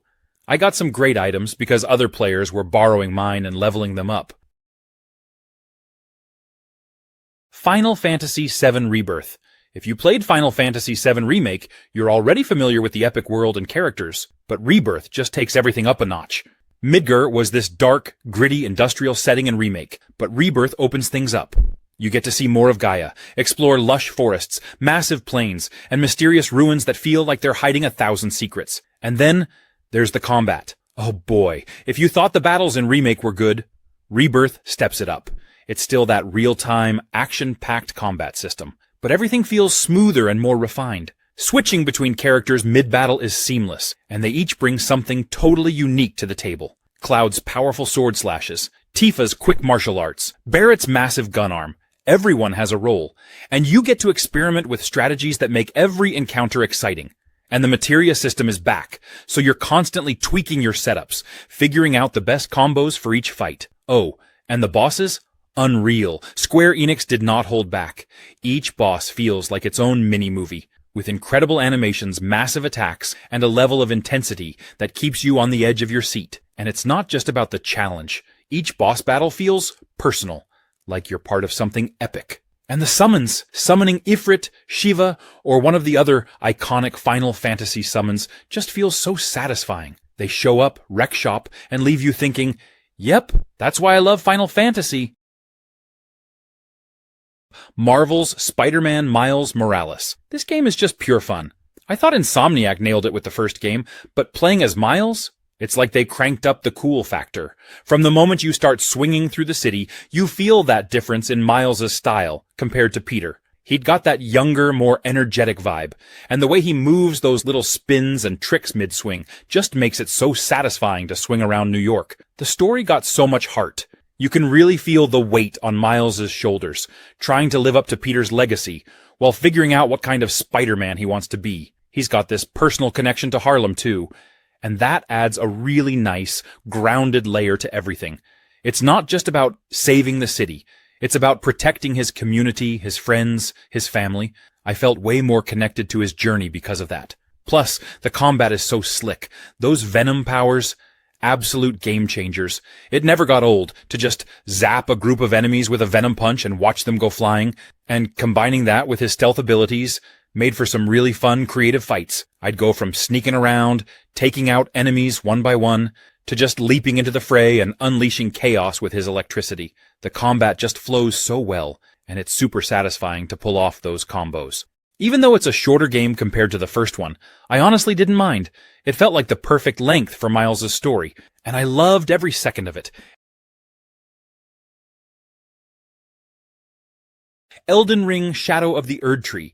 The moment you step into the new content, it feels different, like you've entered a darker, stranger, and somehow even more intimidating part of the world. If the lands between were a fever dream, Shadow of the ERDTREE is a full-on nightmare, but, like, the kind you don't want to wake up from because it's just too cool. Combat is as tight and brutal as ever. Whether you're a die-hard melee player, a magic enthusiast, or a mix of both, there are new weapons, spells, and builds to experiment with. I found myself tweaking my character constantly, trying out new strategies for every encounter. It's that classic From Software loop of getting crushed, learning, adjusting, and finally triumphing that makes the whole experience so addictive. And the bosses? Let's just say they're not here to play. They're here to humble you, to make you question every decision you've ever made as a gamer. But at the same time, they're incredible. Each one feels like its own mini-story, with designs and movesets that are as much a spectacle as they are a challenge. There's nothing quite like the adrenaline rush of finally figuring out that perfect dodge timing or landing the killing blow after a 15-minute duel. It's frustrating in the best way possible. But it's not just about the bosses. The enemies scattered throughout this expansion are no joke either. They're relentless, weird, and occasionally terrifying. One moment I was admiring the scenery, the next I was getting ambushed by some unholy abomination I couldn't even describe if I tried. It's classic Elden Ring chaos, and I love it. Rise of the Tomb Raider. This game really took me by surprise in the best way possible. I mean, I knew going in it was going to be a solid game, but it actually exceeded my expectations on so many levels. First off, the environments are stunning. Every single location feels meticulously crafted, from the frozen Siberian mountains to the hidden tombs. You really feel like you're on this epic adventure with Lara. I found myself just stopping to take in the views at times, which isn't something I do often in action games. And speaking of action, the combat and stealth mechanics are incredibly satisfying. You get this perfect blend of intense firefights, sneaky takedowns, and crafting that just keeps you engaged throughout. There's this real sense of progression, too. By the end of the game, I felt like Lara had grown so much, not just as a character, but in terms of abilities. You can craft your own explosives, improve your gear, and upgrade your skills, so it feels like you're always evolving. The game nails that feeling of being alone in the wilderness. There were plenty of moments where I felt like Lara was up against impossible odds, but her resilience kept pushing her forward. There's something really inspiring about that. It's like you're constantly in survival mode, scavenging for resources, battling enemies, and fighting the elements. I have to say, the tombs themselves are a standout. They're optional, but trust me, they're worth exploring. Some of the puzzles had me scratching my head for a while, but that moment of solving them is so satisfying. Dead Space Remake, a game that completely revitalized a classic survival horror experience and honestly deserved a shot at Game of the Year. The original Dead Space was already a masterpiece, but the remake took it to another level, with modern graphics, tighter gameplay, and some amazing quality-of-life improvements. It was like stepping back into a nightmare, but with 4K visuals and even more horrifying details. First off, the atmosphere in the Dead Space remake was next level. The USG Ishimura felt more alive and dead than ever. Every creak, every shadow, and every flickering light just added to that sense of dread. The developers did an incredible job preserving what made the original so terrifying, while also cranking up the immersion. They rebuilt the whole game from the ground up, and it showed in how polished the environments were. The lighting alone made certain sections feel way scarier than before, like you're always one step away from something terrible. But here's the thing. While the Dead Space remake was stunning and faithful to its source material, some people argued that it didn't do enough to push the genre forward, which is probably why it didn't take home the Game of the Year trophy. It was a fantastic remake, but it stayed close to the original's formula, which, for some, felt more like a tribute than a bold new experience. But here's the bottom line. The Dead Space remake did exactly what it set out to do: remind us why this franchise is one of the best in survival horror. The fact that it didn't win Game of the Year doesn't take away from the fact that it was one of the most polished and terrifying games of 2023. Prince of Persia: The Lost Crown. A game that feels like a love letter to the roots of the series while bringing something fresh and bold to the table. Movement feels like a dance, fluid, fast-paced, and incredibly rewarding when you string it all together. Sargon isn't just your run-of-the-mill protagonist. He's equipped with an arsenal of moves that make traversal and combat a treat. Whether you're wall running, dodging traps, or leaping across massive gaps, there's a rhythm to it that feels so satisfying. And then there's the combat. Let me tell you, it's not just about hacking and slashing your way through enemies. Every encounter demands strategy. You'll have to master dodges, parries, and combos to succeed. Enemies aren't pushovers. They're smart, they're tough, and they'll make you think on your feet. But that's part of the fun, right? When you finally take down a tricky foe after figuring out their patterns, it's such a rush.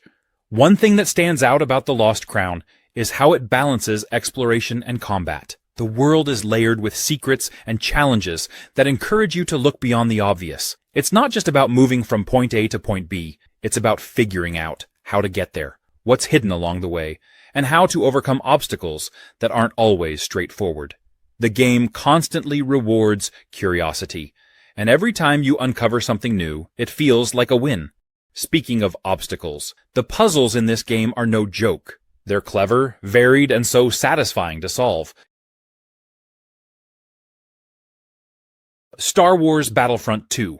This game drops you right into the middle of the Star Wars universe, giving you the chance to live out some epic battles across iconic planets, ships, and settings. It's all about scale and immersion, letting you experience the chaos of large-scale battles while you play as troopers, heroes, or even iconic villains from the galaxy far, far away. The gameplay is a fantastic mix of blasters, lightsabers, and tactical teamwork. You've got modes that throw you into massive, objective-based battles with ground troops, vehicles, and aerial combat blending into one seamless experience. Whether you're leading a charge as a heavy-class soldier or soaring above the battlefield in an X-Wing, every role feels crucial. The class-based system encourages variety, and you'll find yourself jumping between different playstyles, depending on what the battle demands. The heroes and villains are the showstoppers here. From Darth Vader to Rey, every character feels distinct, with their own unique abilities that can completely turn the tide of battle. You can deflect blaster bolts as a Jedi, choke enemies as a Sith, or wreak havoc with someone like Boba Fett, flying across the map and raining destruction. It's hard not to feel powerful when you step onto the battlefield as one of these legendary figures. Multiplayer is where this game shines brightest. Modes like Galactic Assault and Supremacy offer large-scale battles that feel straight out of a Star Wars movie. Dark Souls 3. This game is like a test of your patience, skill, and determination, but in the most rewarding way. It's tough, no doubt about it, but that's what makes it so satisfying. If you're into games that push you, Dark Souls 3 is an experience you won't forget. First off, the world. The atmosphere in this game is just something else. Every area feels heavy with history, like the ruins and castles you walk through have seen centuries of battles and chaos. There's this haunting beauty to it, you know? You're walking through these desolate, crumbling places, but at the same time, they're gorgeous. It really pulls you in, like you just want to explore every corner, even if it means getting your ass kicked. And speaking of getting your ass kicked, the combat. Man, it's brutal. But once you get the hang of it, it's like a dance. You can't just go in swinging like in other games. Timing, dodging, and learning your enemy's moves are key. Every fight, whether it's a basic enemy or one of those insane bosses, feels like a challenge that you're either going to conquer or get humbled by. One thing I love about Dark Souls 3 is how it respects you as a player. It doesn't hold your hand or give you a bunch of tutorials. You're just thrown into this dark, dangerous world and expected to figure it out. At first, it's super intimidating, but you start picking up on little things. The lore, how the world is connected, the strategies you need to survive. It's almost like you're part of a secret club where you learn by trial and error, and the payoff is huge. The Crew 2. This is a game that feels like it was made for anyone who's ever looked at a car, plane, or boat and thought, yeah, I could probably do some wild stuff with that. It's not just about driving. It's about the thrill of being unleashed on an enormous open-world playground and turning it into your personal motorsports festival, whether you're tearing through city streets in a hypercar, skimming over water in a speedboat, or pulling off insane aerobatics in a stunt plane. The Crew 2 doesn't just invite you to go big, it practically demands it. This game doesn't hold back when it comes to variety. One moment, you're weaving through traffic in downtown Los Angeles, and the next, you're roaring across the Mississippi River in a powerboat. And the best part? You can switch between vehicles on the fly. It's a seamless transition that adds so much personality to the experience. Want to launch off a mountain in your car, switch midair to a plane, and finish by landing in a river as a boat? The freedom here is absolutely unhinged in the best way possible. The map is massive, covering a condensed version of the United States. It's not just about the size, though. It's about how alive it feels. Highways stretch endlessly, countryside sprawls out invitingly, and cities buzz with a certain kinetic energy. Each location feels distinct, and the way the environments cater to the vehicles you're using is incredibly satisfying. Flying over the Grand Canyon or speeding across the swamps of Florida gives every type of vehicle its time to shine. Devil May Cry 5. This game is just pure action-packed insanity. From the second you start, it's all high-energy, over-the-top combat, with Dante, Nero, and V just going off in their own badass ways. The combat is smooth as hell, and juggling demons in the air while pulling off combos? So satisfying. I mean, it makes you feel like you're some rockstar demon hunter every second you're playing. And can we talk about the characters for a second?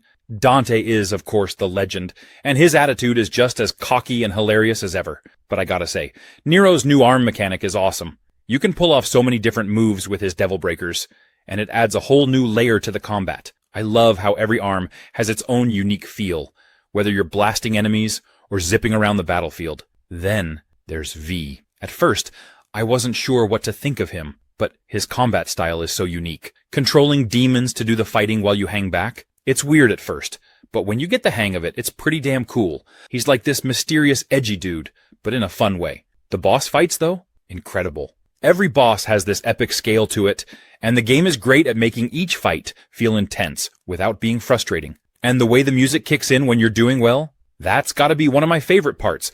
The dynamic soundtrack literally gets better the more stylish you get, so it's like the game is rewarding you for being awesome. Honestly, DMC5 has some of the tightest, most fluid combat I've ever played in an action game. A Way Out. This game really caught me off guard in the best way possible.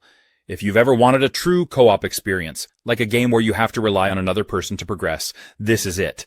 And it's not just some side feature. Co-op is literally baked into the entire game. You can't play this solo, and honestly, that's what makes it awesome. So, you're basically playing as these two guys, Leo and Vincent, who are trying to break out of prison. But it's not just a prison break game. It's so much more. You get to know these two characters, their stories, and how their lives are intertwined. What's cool is that both players control one of them, and each player has their own unique perspective and role in the story. It feels like you're part of a movie, where every scene is intense and meaningful. The way the split screen works is genius. Even though you're doing different things sometimes, like one person might be sneaking around while the other is in a fist fight, it all flows together. And you have these moments where you've got to coordinate with your partner, timing a move or making a plan to escape or fight. And when you pull it off, it feels so satisfying. You really need to communicate and work together, which makes it such a fun experience if you're playing with a friend. One of the best parts? The variety. You're not just breaking out of prison and that's it. No way. There are car chases, stealth sections, emotional moments, and even a few mini-games that you wouldn't expect. What I love is how the story keeps building. It's not just about escaping, it's about the relationship between Leo and Vincent. Plague Tale Innocence. This is one of those games that really sticks with you long after you put down the controller. Have you ever started a game and almost immediately felt transported into a different world? That's what this game does. It's not just about the mechanics or the graphics. It's the story and the atmosphere that completely pull you in. Set during the 14th century, the game centers around a young girl, Amicia, and her little brother Hugo. From the start, you feel this sense of urgency, danger, and dread. I think what makes it special is the bond between the siblings. It's emotional. You genuinely feel Amicia's protective instinct for her brother, and it brings out this unique side of gameplay, where it's not just about survival, but about care and responsibility. The world itself is both beautiful and horrifying at the same time. I mean, yes, it's grim, the plague is spreading, the Inquisition is ruthless, and rats are everywhere. Seriously, if you hate rats, this game will challenge that. But the art direction is so stunning. I'd find myself just pausing to admire a landscape or the light filtering through a ruined building, even though I knew danger was everywhere. It's these little moments of beauty that make the darker, scarier elements hit even harder. What I found refreshing about Plague Tale is how it combines puzzle-solving, stealth, and storytelling so seamlessly. You're not just mindlessly fighting enemies. Instead, you're constantly thinking, strategizing, and using your environment to your advantage. Middle-earth: Shadow of War. It got a bit of a rough start, but honestly, deserved way more love than it got. Now, when it dropped back in 2017, the game had a lot of expectations riding on it because Shadow of Mordor was such a hit. And Shadow of War did a lot of things right, but there's no denying it also stirred up some serious controversy, which didn't help its case at launch. First, let's get the big elephant in the room out of the way: the microtransactions. Yep, that's where a lot of the initial hate came from. It was a single-player game, but Warner Bros. Thought, hey, let's toss in loot boxes and microtransactions. Gamers were not having it. Understandably, no one wants to feel like they're being nickeled and dimed in a story-driven experience. What's wild, though, is that they eventually removed the microtransactions completely. But by then, the damage had already been done. A lot of people had already written it off. And that's a real shame because, beyond all the controversy, Shadow of War had so much going for it. First off, that Nemesis system, still genius. I mean, creating rivalries with orcs who remember you, plot against you, or come back from the dead for revenge. It's such a unique mechanic that really makes every playthrough different. The world felt alive, chaotic, and personal, in a way most open-world games dream of achieving. Then, there's the scale of the game. They took what worked in Shadow of Mordor and just made it bigger. More fortresses to conquer, more regions to explore, and even more dynamic relationships with your followers and enemies. Warhammer Space Marine 2. Honestly, I had pretty high expectations going in, especially since I loved the first game, but this one really blew me away. I just finished it, and I'm still buzzing with adrenaline. If you're into anything Warhammer or just a fan of solid, brutal action games, this one hits all the right notes. Right from the start, I was hooked. You jump back into the boots of Captain Titus, and let me tell you, they've cranked everything up. Titus feels like an absolute force of nature, and the game really nails that power fantasy of being a space marine. Every time I smashed into a group of Tyranids, it felt like I was carving through them like a god of war. And these Tyranids are terrifying. The way they swarm you, it's a mix of pure chaos and strategic survival. Speaking of strategy, the game's combat is deeper than it looks at first. Sure, you can charge in swinging that chainsword and ripping through enemies, but you've got to think a bit too. You can't just button mash your way to victory, especially with those massive bosses. They've got these intricate patterns, so it feels like a dance between brute force and tactical moves. When I finally took down one of the bigger enemies after like 15 minutes of dodging and countering, it was such a satisfying moment. I felt like I earned that victory. And the story is more than just a mindless shooter, that's for sure. There are moments where the weight of war, the cost of being a space marine, really hit. Titus's arc feels more fleshed out this time around. He's not just a badass in power armor. Amnesia Rebirth. What really sets Rebirth apart is how it handles fear. You're not some invincible hero with a shotgun. You're vulnerable, fragile even. And that's what makes every decision feel so important. Do you light that match now to see what's ahead? Or do you save it for later when you might really need it? These are the kinds of choices that keep you constantly engaged. The puzzles are another highlight. They're not just there to slow you down or fill time. They're meaningful. They're tied into the world in ways that make you think, ah, this makes sense here. It's never just about pulling a lever or finding a key. It's about understanding your surroundings, piecing things together, and figuring out how to keep moving forward while the world seems to crumble around you.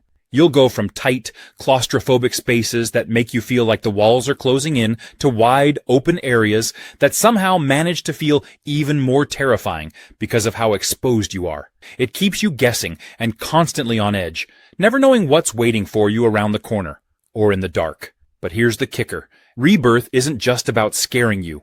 It's about pulling you into an experience where the fear feels earned. It's a game that challenges you to face the unknown, to confront your own unease, and to push forward even when everything in you is screaming to turn back. So, if you're looking for a horror game that goes beyond the surface, that doesn't just want to startle you, but truly unsettle you, Amnesia, Rebirth is absolutely worth your time. Far Cry 4. It's one of those games that really sticks with you. Right from the start, you're thrown into this beautiful yet chaotic Himalayan country called Kyrat, and boom, there's Pagan Min, the villain you'll love to hate. He's charming in the most unsettling way, and I just couldn't get enough of his weird charisma. Honestly, he steals the show every time he's on screen. But beyond the story, what really drew me in was Kyrat itself. The world is just stunning. You've got these towering mountains, lush valleys, rivers, and temples scattered everywhere. I found myself getting lost in the world, not just doing missions, but just exploring, climbing cliffs, gliding off with a wingsuit, or hunting animals to upgrade my gear. It's one of those open-world games where every corner has something to discover, and it just makes the world feel alive. Now, the gameplay is so fun. You can tackle situations however you want, and for me, that meant switching between stealthy bow kills and, riding elephants into enemy outposts like a madman. Seriously, who doesn't love charging through a camp on an elephant? And the wildlife itself adds a whole other level of unpredictability. I've lost count of how many times I was sneaking up on an enemy, only for a tiger or bear to crash the party and wreak havoc. The missions are great too, especially the ones involving the Golden Path. You get to make decisions that affect the revolution you're part of, and they're not always black and white. I liked that it made you think about the consequences. All in all, Far Cry 4 is just packed with stuff to do. Metal Gear Solid V: The Phantom Pain. It's one of those experiences that really makes you feel like you're in control of a tactical open-world espionage operation. From the moment you start as Big Boss, or Venom Snake, if you want to get technical, you know you're in for something special. The way the game blends stealth, action, and freedom of choice is just next level. Let's start with the open world. Unlike previous Metal Gear games, which were more linear, The Phantom Pain drops you into these massive living environments. You've got Afghanistan's rocky, mountainous terrain, and the jungles of Africa, each filled with enemy bases, patrols, and wild animals. The thing is, the world isn't just a backdrop. It reacts to how you play. You can approach missions any way you want, whether it's going in guns blazing or sneaking in without anyone ever knowing you were there. And the best part?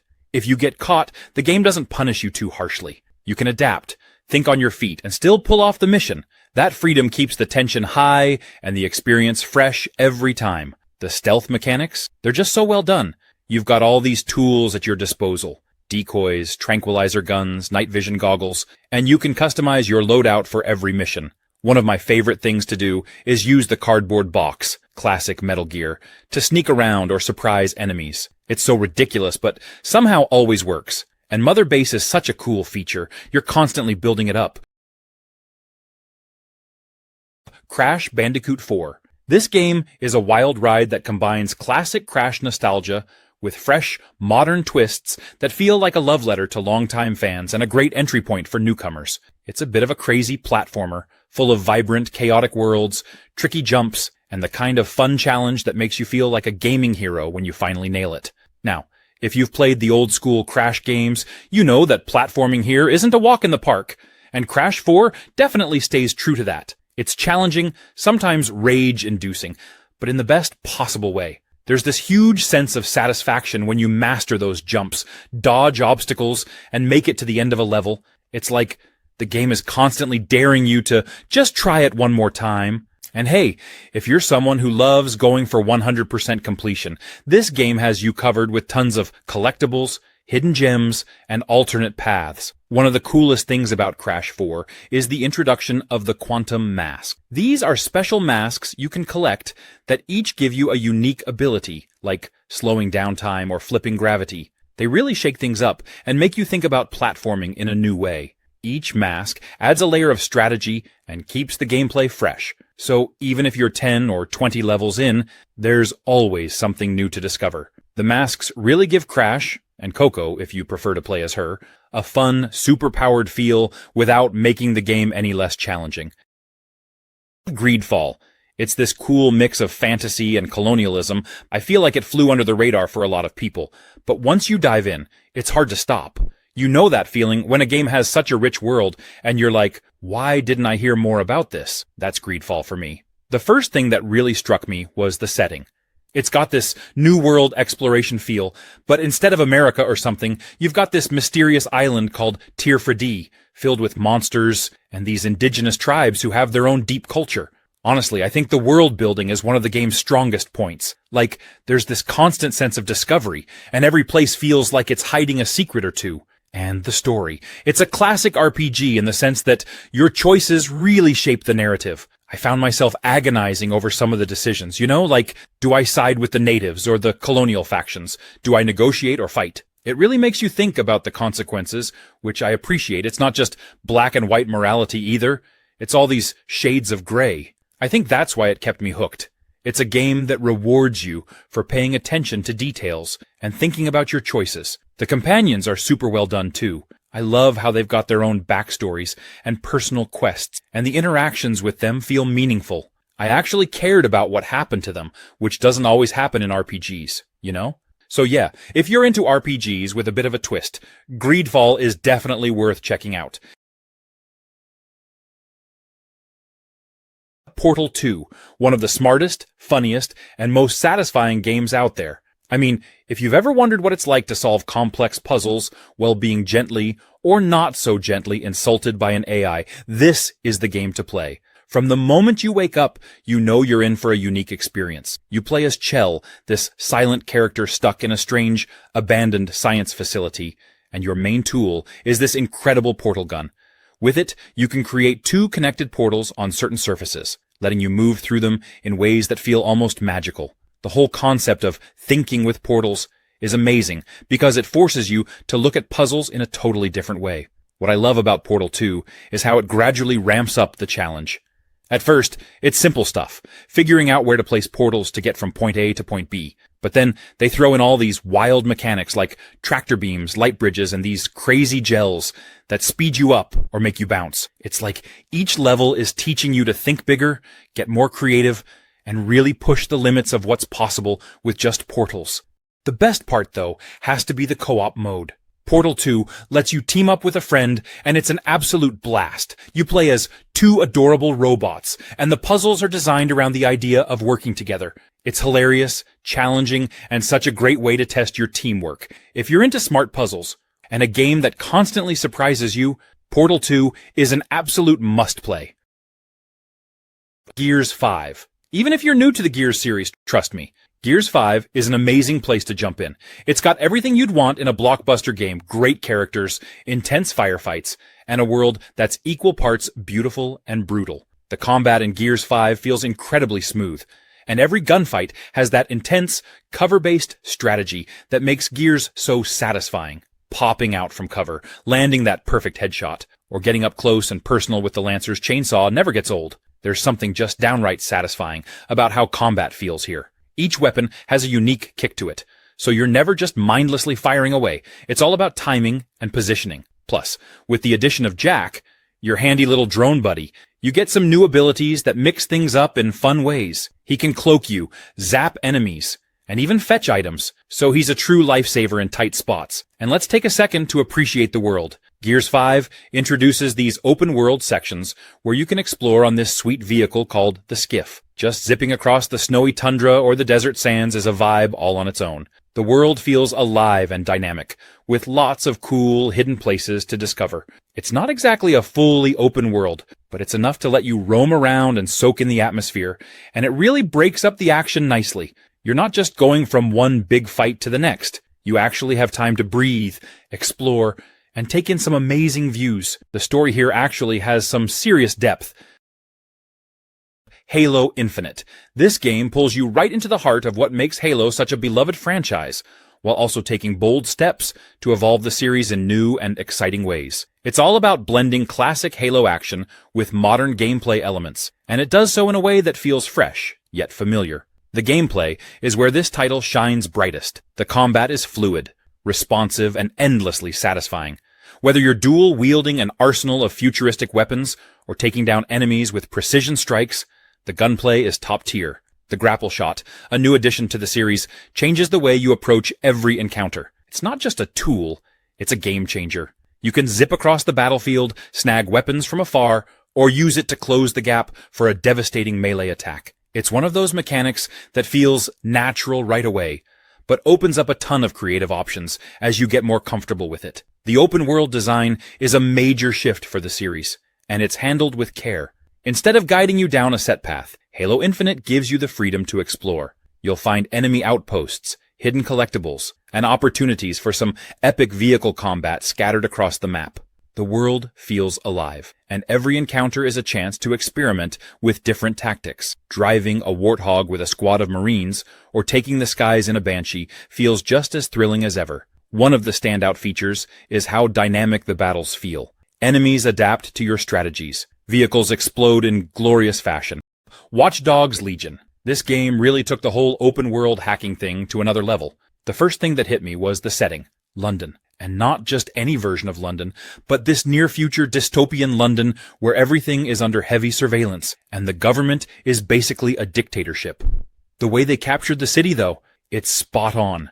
From Big Ben to Camden Market, every corner of London feels alive, and it's just cool to explore this iconic city in a way you've never seen before. But the real hook for Legion? It's got to be that play-as-anyone system. Like, literally anyone you see walking down the street, you can recruit into your squad. I remember at first I thought, okay, but surely this is just a gimmick, right? Nope. You actually build a team of characters, and each one has their own backstory, abilities, and quirks. I had this old lady on my team. Seriously, a grandma. And she was walking around, slow as anything, but she had some tech skills that were unbeatable. There's just something hilarious about seeing her take down an enemy in the most casual way possible. And that's what's fun about it. Everyone you recruit adds something different to your team, and it makes you think about how you approach missions. You could be rolling with a construction worker who can call in a cargo drone to fly over buildings, or a spy with a silenced pistol and a fancy sports car. And of course, Legion is all about that hacking life. You're controlling drones, hijacking cars, hacking cameras, all with a few button presses. Alien Isolation. I don't think I've ever played a game that kept me on the edge of my seat like this one did. You know how some horror games throw constant jump scares at you? Not here. This one's all about that slow building tension. You're literally never safe. It captures that feeling of dread from the original Alien movie perfectly. And let me tell you, the atmosphere in this game is top tier. The space station is so incredibly detailed, like straight out of the 1970s vision of the future. It has that grimy, lived-in feel, which just adds to how isolated you feel. The lighting is phenomenal, too. I remember creeping through these dimly lit corridors with shadows dancing everywhere. The vibe is so good, you just feel like you're there. And that's half the reason this game works so well. It makes you feel like you're in constant danger. I think one of the coolest things is that the xenomorph isn't the only thing you have to worry about. There's other stuff happening on the station, and it really creates this sense that the world is alive. Well, maybe not alive, but dangerous. I won't spoil anything, but let's just say, some of the other encounters are almost as tense as dealing with the alien itself. Alien Isolation isn't for everyone. If you don't like slower-paced games or being super stressed the whole time, maybe it's not your thing. But if you're someone who loves a good atmospheric challenge, and you appreciate a game that doesn't treat you like a kid, you're in for a treat. There's something incredibly satisfying about surviving an encounter with the alien. Ghost Recon Wildlands. It's one of those games that kind of slipped under the radar for a lot of people, but honestly, it's so much fun once you get into it. I mean, the sheer scale of the open world is wild. Bolivia is your playground, and you can literally go anywhere. I remember the first time I jumped in a helicopter and just flew over this huge mountain range, seeing the sprawling landscape below. It's kind of breathtaking, even for an older game. The thing that really stands out, though, is how flexible the gameplay is. You've got this whole squad with you, and you can approach missions in so many different ways. If you're feeling tactical, you can scout out an area with your drone, mark enemies, and silently pick them off one by one. Or you can just go in guns blazing and let the chaos unfold. And I love that both options work. There's no one way to play it. And man, playing co-op with friends, that's where it gets really fun. There's nothing quite like coordinating an attack with your buddies, where everyone's got their role. One person's sniping, another's on the ground sneaking in, and then you're calling in air support. It just makes you feel like a real squad. Of course, it doesn't always go according to plan, and when everything falls apart, it turns into this hilarious mess of trying to escape or salvage the mission. But that's part of the charm, right? I also appreciate how the game doesn't take itself too seriously. Sure, it's got this gritty cartel storyline, but the characters crack jokes, and there are these moments of levity that break up the intensity. The only downside? I guess some missions can get a bit repetitive if you're playing solo for too long. Stalker 2. So, you know how some games make you feel like you're surviving? Like, really surviving? That's Stalker 2 in a nutshell. The zone is the star of the show. It's haunting, it's dangerous, and it's unpredictable. What I love most is how it doesn't hold your hand. You're thrown into this place, and you just have to figure it out. It's like the game is saying, hey, good luck out there, buddy. And honestly, that's part of what makes it so satisfying. It's all about exploration, taking risks, and making decisions that can completely change your experience. If you've played the original Stalker games, you already know this isn't your typical shoot and loot affair. You're scavenging, crafting, and constantly managing your resources. And it feels real. Ammo isn't something you take for granted. Food and medical supplies, you'll cherish them like gold. And don't even get me started on the anomalies. These bizarre, deadly phenomena scattered across the zone add this layer of tension that keeps you on edge at all times. Every step you take feels like it matters. The NPCs you encounter in Stalker 2 are not just background noise. They feel like real people trying to survive, just like you. Some might help you, some might not. And figuring out who to trust is all part of the journey. If you love a good challenge, or if you just want to experience something truly unique, Stalker 2 needs to be on your radar. It's not just a sequel, it's a love letter to fans of the series and a bold step forward into a new generation of gaming. Just Cause 4. It's one of those games that you can't help but have fun with. The chaos, the explosions, the sheer scale of everything. It's like they designed it with the word epic in mind. You step into the boots of Rico Rodriguez once again, and right from the start, you're thrown into a massive open world with more possibilities than you can count. One of the first things you notice is how alive the world feels. Tornadoes, thunderstorms, blizzards, they're not just pretty to look at, they actually change the way you play. I remember the first time I got caught in a tornado. I had no idea what to do, but then I realized it doesn't matter. Just roll with it, because that's the spirit of Just Cause. The weather system isn't just a gimmick. It's part of the chaos that makes the game so unique. Then there's the grappling hook. It's not just a tool anymore, it's a way of life. You can customize it in so many ways, from making things float in midair, to pulling objects together, to create chain reactions. It's insane. It's like the game is begging you to experiment, to find new ways to destroy everything in sight. The story in Just Cause 4 isn't the deepest thing in the world, but let's be honest, that's not why you're here. You're here to blow things up in the most creative ways possible, and the game gives you everything you need to do just that. You've got jets, tanks, helicopters, boats, and more. If it moves, you can hijack it, and if it doesn't move, well, you can probably make it explode. Mafia 2. This game hits differently. It's got this classic, almost cinematic feel to it, like you're stepping into an old mobster movie. From the moment it starts, you're drawn into this gritty 1940s and 50s world where the cars are big, the suits are sharp, and everything's just dripping with atmosphere. The setting of Empire Bay feels alive, like you can almost smell the exhaust from the cars and hear the hum of jazz coming out of a diner as you pass by. But what really gets me about Mafia 2 is the story. You're following Vito Scaletta, this guy who's just trying to make a life for himself after returning home from World War II. And you feel for the guy. He's not some untouchable, over-the-top hero. He's just a regular dude who gets sucked into this whole criminal underworld. And it's not even glamorous.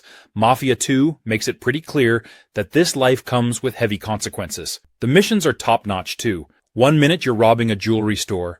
The next you're in this intense shootout, ducking behind cars and trading gunfire. It's got this old-school classic gangster vibe. One thing I love is how Mafia 2 doesn't overdo the open-world stuff. It's not like you're getting sidetracked with a million random activities. The game keeps its focus tight on the story, which I appreciate. It feels like every mission matters, and you're always pushing forward to see what happens next. Even though it's been years since it came out, Mafia 2 still holds up.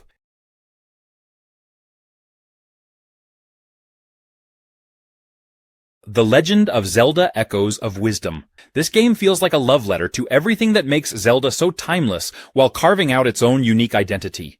The gameplay is nothing short of genius. Every element feels carefully crafted to spark curiosity and reward creative thinking. Whether you're solving intricate puzzles or facing off against enemies with clever strategies, the game constantly encourages you to experiment.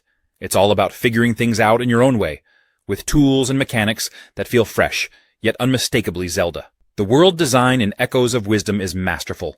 Every corner of the map feels alive, brimming with possibilities. You might stumble upon ancient ruins, strange phenomena, or unexpected encounters that lead to entirely new adventures. Exploration is at the heart of everything, and the sense of freedom is exhilarating. There's no set path, just endless opportunities to discover, learn, and grow stronger. Combat is another highlight. It's fast, fluid, and dynamic, with a focus on strategy and timing that keeps things exciting. It's not just about swinging a sword or firing an arrow. It's about reading the situation, adapting to the challenge, and using your arsenal creatively. Every battle feels rewarding, whether you're taking on a towering boss or a tricky group of enemies that test your reflexes and planning. Echoes of Wisdom is an unforgettable journey filled with heart, puzzles, and a world bursting with charm. Batman Arkham Knight. If you're into Batman even a little bit, this one really delivers. It's the final entry in the Arkham series, so there's a lot riding on it. And let me tell you, it wraps things up in the most satisfying way. First off, the gameplay. You're not just playing as Batman, you're feeling like Batman. The fluid combat, the way you can string together attacks, counters, gadgets. It's all so smooth. Honestly, once you get the hang of it, you feel like a superhero, effortlessly taking down waves of thugs. It's like the perfect balance of tactical and badass. And then there's Gotham City. I mean, this is the Gotham I've always imagined. The atmosphere is spot on. Rain pouring down, neon lights reflecting off the streets, all with that dark, brooding vibe. It's eerie, but alive, if that makes sense. The city feels like it's its own character. Plus, the freedom to glide through the skyline or hop in the Batmobile just makes you feel like you own the place. Speaking of the Batmobile, I know people have mixed feelings about it, but come on, it's the freaking Batmobile. The controls can be a bit clunky at first, but once you get used to it, it's pretty fun blasting through the streets or shifting into battle mode. It adds a new dimension to the game, especially with those tank battles, even though they can get repetitive after a while. The story is where Arkham Knight really shines for me. Without spoiling too much, it's got everything. A psychological thriller, action-packed moments, and that emotional depth you wouldn't expect from a superhero game. Elden Ring. If you love a good challenge and want to lose yourself in a beautifully crafted world, this game is a must-play. The open-world design is just jaw-dropping. It's not your typical open world where you're just running from quest marker to quest marker. In Elden Ring, exploration feels so organic. You'll be wandering through this desolate field, and suddenly you'll stumble upon some hidden cave or a massive fortress in the distance, and you just have to go check it out. Every corner of the world feels alive with mystery, danger, and treasures waiting to be uncovered. The game doesn't hold your hand at all, which I love. There's no obvious path to follow. You just go wherever your curiosity takes you. It's refreshing to play a game where the world itself is the real draw, not just the quest or the story. You never know what you'll run into, and trust me, the surprises are both thrilling and terrifying. Combat, as you'd expect from a From Software game, is tough but fair. Every enemy can mess you up if you're not careful. But when you finally take down that huge boss after hours of struggling, the sense of accomplishment is so worth it. It's got that classic risk-reward system, where you're constantly weighing your decisions. Do you keep pushing forward with low health, risking all your runes, or do you play it safe and return to a site of grace? That tension makes every encounter feel meaningful. The bosses Oh man, there's something else. Each one feels like a huge event. Some are these towering, monstrous creatures, while others are more human-sized. Mortal Kombat 1. You know how some fighting games make you feel like you're mashing buttons, hoping for the best? Not here. Mortal Kombat 1 manages to strike that perfect balance between approachable for newcomers and deep enough for the hardcore crowd. The accessibility options deserve a shout-out too. Fighting games can sometimes feel like an exclusive club, where only the most dedicated players thrive, but Mortal Kombat 1 welcomes everyone. Tutorials? Check. Training modes? Double check. And the inputs for moves are forgiving enough that even your friend who's never touched a controller before can still have fun, and maybe even land a killer fatality. The controls are responsive, the pacing is satisfying, and pulling off a special move feels ridiculously rewarding. And the fatalities? Without spoiling anything, of course. The creativity here is just off the charts. It's like the developers sat in a room and asked, how can we make players' jaws drop every single time? And then they delivered. It's gruesome, it's over the top, and somehow it's hilarious in that classic Mortal Kombat way. But what really keeps me coming back is the variety in gameplay. Sure, the main fights are the meat of the experience, but there's so much to explore beyond that. The game isn't just about smashing buttons in endless matches. It gives you reasons to keep playing, whether it's unlocking cool stuff or experimenting with different characters. Bottom line, jump in, throw some punches, and enjoy the chaos. Mortal Kombat 1 doesn't hold back. BIOSHOCK 2 Remastered. When people talk about the BIOSHOCK series, BIOSHOCK 2 sometimes gets a bit overshadowed by its big siblings, BIOSHOCK and BIOSHOCK Infinite. But you know what? BIOSHOCK 2 absolutely deserves its own spotlight. It's like discovering this hidden gem that's been sitting in plain sight the whole time. Every time you step into that murky, neon-lit world, it's like visiting a strange, haunted wonderland. Rapture's got that perfect mix of beauty and horror. Like, you're constantly amazed by how stunning the place is, but also can't shake off that creepy feeling. And here, in BIOSHOCK 2, you get to explore whole new parts of the city that you didn't see in the first game. It feels familiar, but also fresh, like revisiting an old dream and finding new details everywhere. But what really makes BIOSHOCK 2 stand out is the role you play. This time, you're not just any character, you're a big daddy. I mean, come on, how awesome is that? You get to stomp around in this massive diving suit, wield a freaking drill, and protect little sisters. And let me tell you, there's something really special about seeing Rapture from the perspective of a big daddy. You feel powerful, sure, but there's also a sense of responsibility that wasn't there before. It's a surprisingly emotional experience, and honestly, it hits harder than I expected. The combat feels smoother and more intense, especially since you can dual-wield your plasmids and weapons at the same time.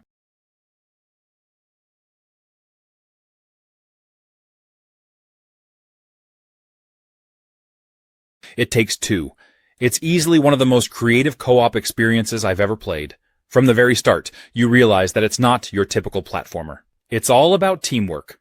Whether you're playing with a friend, partner, or even someone you just met, the whole experience becomes this shared journey that's honestly so much fun. The level design is incredible. Every single level is packed with unique mechanics that are specific to that environment. 1 minute, you're in a garden where one player's watering plants while the other's chopping through obstacles. The next, you're in a clock tower, messing with time itself. It's never repetitive because each new area throws something different at you. The gameplay just keeps evolving. One of my favorite sections was when one of us could fly on this paper airplane, while the other navigated obstacles on the ground. It's all about trust and coordination. What I also really appreciate is how the game balances difficulty. It's not too hard, but it does require you to think and communicate. There were moments where my co-op partner and I would be stuck for a minute, but it always felt rewarding when we figured it out together. You're constantly learning how to rely on each other's strengths, which is such a fun way to approach co-op. Honestly, what really stands out to me about It Takes Two is just how much fun it is. I mean, you're not just playing a game, you're sharing this experience with someone else, and you're both equally important to making it through the story. Whether you're laughing at the absurd situations or getting a little competitive with the mini-games. Marvel's Spider-Man Remastered. This game is, in a word, awesome. I mean, we're talking about one of the most exhilarating open-world experiences out there. Right from the start, the game drops you into this beautifully crafted New York City. And let me just say, it's not just any New York. It's a New York packed with detail, life, and personality. You've got bustling streets, landmarks, and people actually going about their day. It's honestly such a joy just exploring, whether you're swinging past Central Park or chilling on the top of the Empire State Building. The world feels alive, and it makes being Spider-Man feel real. And that web-swinging mechanic, oh, it's a dream. There's this rhythm to it that you quickly get into, and before you know it, you're zipping through buildings, performing aerial tricks, and just feeling unstoppable. I've got to say, even if there were no missions and all you could do was swing around, it would still be a blast. It's that good. The movement is smooth, intuitive, and just fun. There's no other word for it. It makes you feel like a pro within minutes, yet it's so satisfying that you'll still be enjoying it hours later. And then there's the combat. It's a perfect blend of strategy, agility, and good old-fashioned brawling. You're not just swinging fists. You're flipping, dodging, using gadgets, and keeping an eye on the environment. The game lets you approach fights however you want. You can go in stealthy, plan out your attacks, or just jump in and start kicking. It's totally up to you. Kingdom Come Deliverance. It's not your typical medieval RPG, and that's exactly what makes it so special. When I first started, I was blown away by how grounded it feels. You're not some chosen one or knight in shining armor. You're just Henry, a blacksmith's son. And that's one of the best things about it. The game doesn't hold your hand, and it really throws you into this unforgiving world of Bohemia. It's gritty, realistic, and refreshingly different from other RPGs that lean into fantasy. The realism in this game is next level. There's no magic or dragons here. Everything is based on actual historical events, and the attention to detail is crazy. The armor, the weapons, the way people live. It's all so authentic, and that extends to the gameplay too. The combat system, for example, is super unique. It's not just about button mashing your way through fights. It's tactical, slow-paced, and takes a lot of practice to get right. Sword fighting in particular feels so different from any other game. It's all about timing, positioning, and strategy. You really need to pay attention to how your opponent moves. What I love about Kingdom Come Deliverance is how immersive the world is. The landscape is stunning, and the towns and villages feel alive. You walk through the streets, and people are going about their daily routines. There's a sense that life continues, whether you're there or not. The historical accuracy is something else too. The game takes place during an actual period in history. Ghost of Tsushima. From the moment you start playing, it just feels like you're stepping into this beautifully crafted world. The first thing that really grabbed me was the landscape. The island of Tsushima is stunning, with these rolling hills, forests, and temples scattered all around. And the way the wind guides you instead of using a mini-map. That was such a cool touch. It makes you feel like you're part of the world, not just playing a game. The combat is another thing that I couldn't stop thinking about. It's so fluid and satisfying. At first, I was a bit nervous because samurai combat can be tricky, but the way it's designed here feels so intuitive. You switch between stances depending on who you're fighting, and it just flows so well. Every sword fight feels like it has weight. There were times when I would stop and challenge a group of enemies to a standoff, just because it felt so epic. You literally feel like a samurai. Speaking of feeling like a samurai, the story really pulls you in. It's all about Jin Sakai and his struggle between upholding the samurai code and doing what needs to be done to save his people. It gets you thinking, you know? Like, what would you do in his shoes? Would you stick to the rules or adapt to survive? The game really leans into that inner conflict, and I found myself getting attached to Jin and the other characters, especially his uncle. The emotional moments hit hard. And let's not forget the duels. Oh man, the duels. Some of the most intense moments in the game for sure. You face off against these really skilled enemies. The Last of Us Part 2. Now, I know this game stirred up a lot of heated discussions when it dropped, but let's be real, some of the hate was totally overblown. First off, people were divided right from the start due to the story direction. Without getting into spoilers, it's safe to say that the game took some big narrative risks. Naughty Dog didn't just play it safe with this one. They were like, nah, we're going all in. And while some fans weren't ready for those changes, that's exactly what makes the game bold. It wasn't afraid to challenge your emotions and expectations, and not every game dares to do that. Also, let's not forget how incredible the gameplay and world building are. Whether or not you agree with the story choices, the game is undeniably polished. The combat is intense, the environments are stunning, and the small details make the world feel lived in. Those aspects of the game were universally praised, and for good reason. The AI is surprisingly smart too. Enemies react to your tactics, work together, and even call out to each other by name, which makes it feel way more personal when you're in the thick of it. It adds this extra layer of immersion that's hard to ignore. Ultimately, The Last of Us 2 was unfairly hated by some, but over time, people have started to recognize its strengths. It's one of those games where, once you let go of the preconceived ideas and just take it for what it is, you realize how well-crafted and powerful it is. I think a lot of the initial backlash came from the hype and expectations. People had this picture-perfect idea of what a sequel should be. Doom 4. This game brought back the old-school shooter in the best way possible, but still didn't take home the Game of the Year award. And I'm still scratching my head over that, because Doom was an absolute beast when it dropped. It was like ID Software said, let's show everyone how a real first-person shooter is done. First of all, Doom nailed the pacing. It was fast, chaotic, and brutal. Everything you want in a Doom game. They took that classic run-and-gun formula and cranked it up to 11. You're constantly moving, jumping, and tearing through demons like a one-man wrecking crew. The combat was a symphony of destruction, where stopping meant death. And let's not forget the glory kills, where you get rewarded for ripping apart demons up close in the most satisfying ways possible. The thing that made Doom stand out was how unapologetically old school it was. No cover mechanics, no reloading, just pure adrenaline-fueled action. It felt like a return to form for the genre. And in a sea of shooters that were leaning more toward tactical, slow-paced gameplay, Doom was like a wake-up call. It reminded everyone why the original Doom was such a phenomenon back in the day. Why it didn't win Game of the Year. One reason could be that it released in a pretty stacked year. 2016 had Overwatch taking a lot of the spotlight, and multiplayer shooters were all the rage. Doom, on the other hand, was a more solo-focused experience. Sure, it had a multiplayer mode, but that's not what people played it for. Max Payne 3. One of the things that hit me right away was how smooth the gameplay is. The gunplay is so satisfying. That bullet time mechanic is still here, and it's just as awesome as ever. Nothing beats diving through the air in slow motion, watching bullets fly by, while you take down a group of bad guys in a ridiculously cinematic way.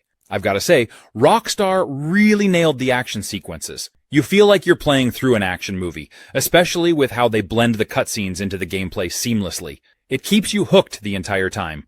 The game does a great job of blending the old and new. It's still got that noir vibe in the narrative and Max's inner monologues, but with a fresh twist. And while it's different from the first two games, it feels like a natural progression for Max as a character. He's still trying to run from his past, but no matter how far he goes or how many bullets he fires, he can't escape it. And honestly, he's pretty much at rock bottom when the game starts. You can really feel the weight of everything that's happened to him. I think one of the things that surprised me was how tough it can be. It's not an easy game. You really need to think about how you approach each situation, especially when you're low on ammo or painkillers. It makes every decision count, and every time you survive a brutal firefight, you feel like you earned it. So yeah, if you love intense action, a deep emotional story, and a character who's as flawed as they come, Max Payne 3 is absolutely worth your time. It's not just a game, it's an experience. Watch Dogs. You remember Watch Dogs? The first one? I feel like it doesn't get enough love. It's funny because when it first came out, everyone was hyped about the whole hacking thing. Yeah, it didn't fully live up to the insane expectations, but looking back, it was actually a pretty solid game. What really pulled me in was the whole idea of controlling the city with your phone. Like, you could hack traffic lights, cameras, basically turning the entire city of Chicago into your personal playground.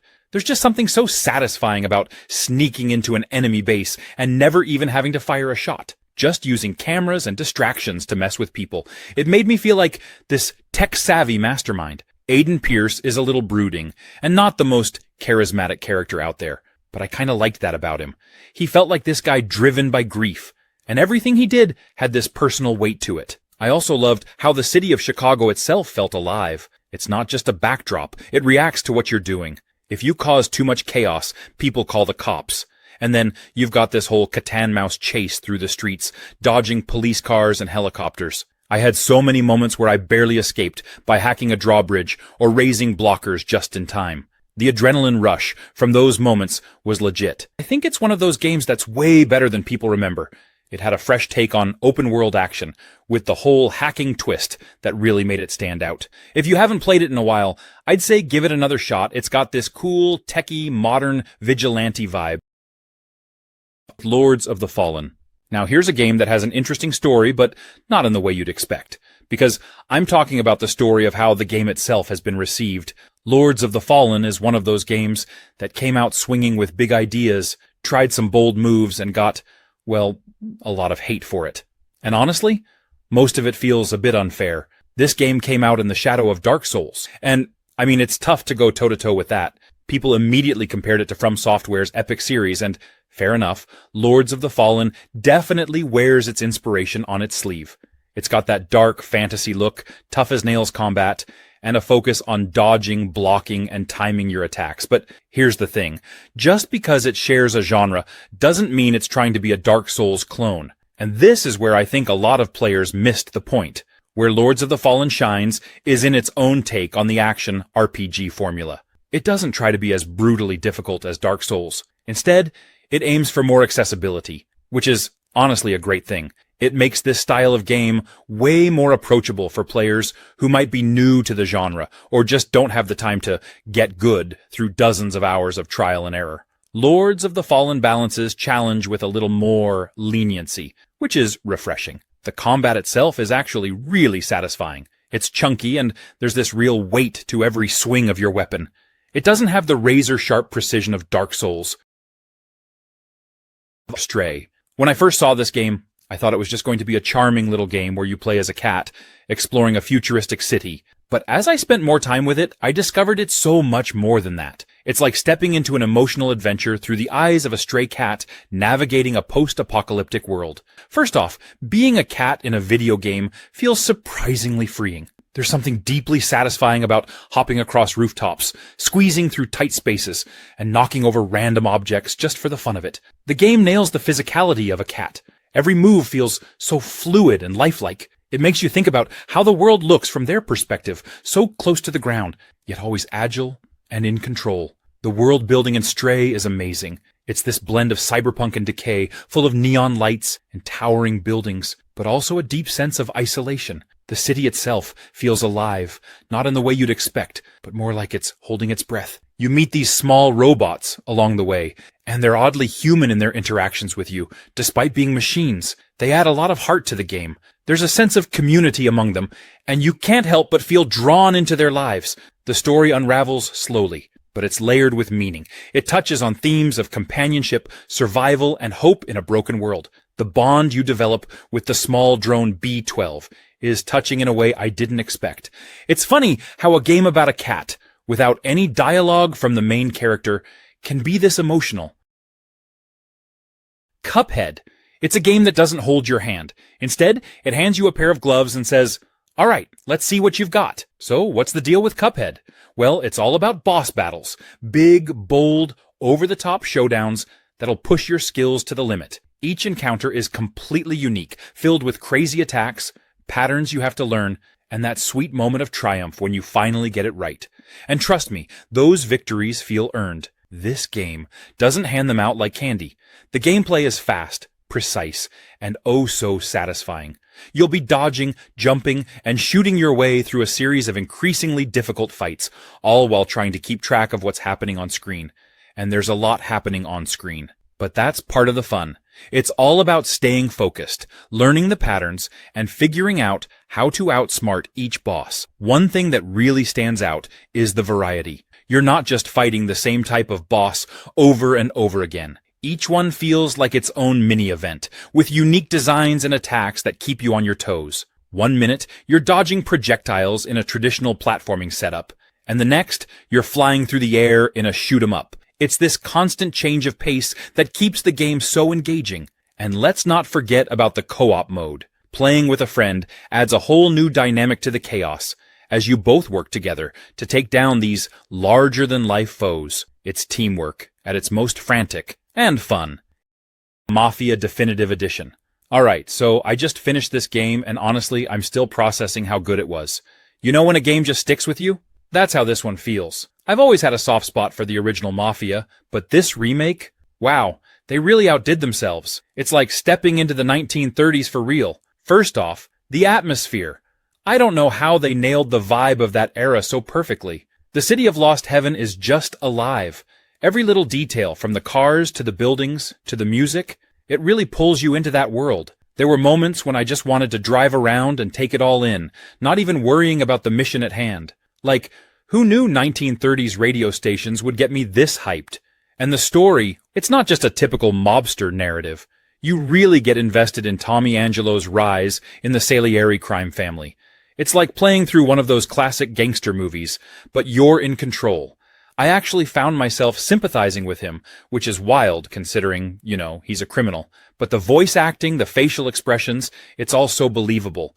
It draws you into the point where you care about these characters, even when they're making some seriously bad choices. Gameplay-wise, it's got that nice balance between action and story.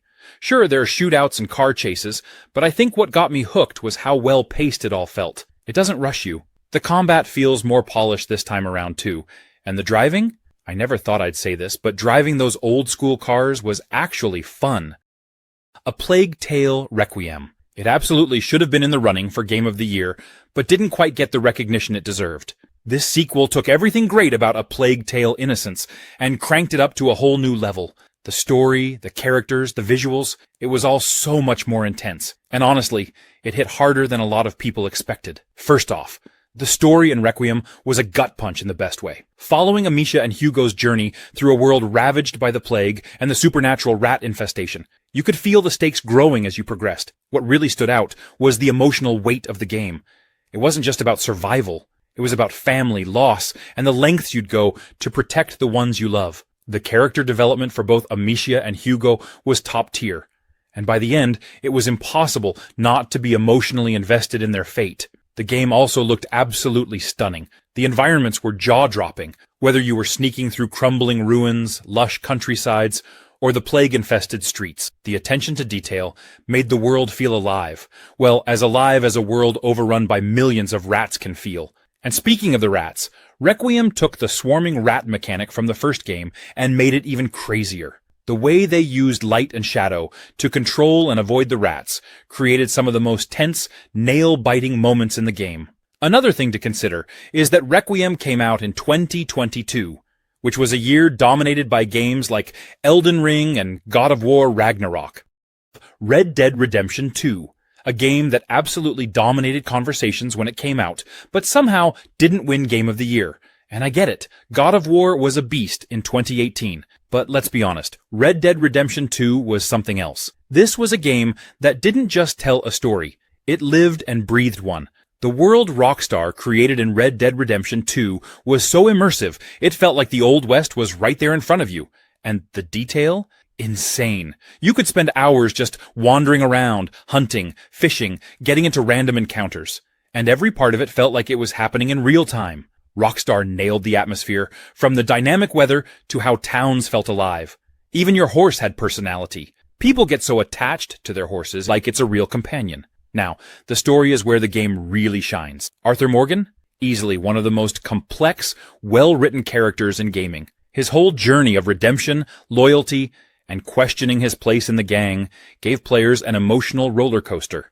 The game nailed that perfect blend of realism and fun. The way the world reacts to your choices, whether you're being honorable or wreaking havoc, makes every playthrough feel personal and unique. In the end, Red Dead Redemption 2 deserved all the praise and then some. It was more than just a game. It was an experience. The fact that it didn't win Game of the Year is still something people talk about, because it left such a lasting impact. Alan Wake 2. If you played the first game, you probably already know how trippy things can get, but this sequel, it cranks up that eerie, psychological horror vibe to a whole new level. It's like being stuck in a thriller novel that keeps messing with your head.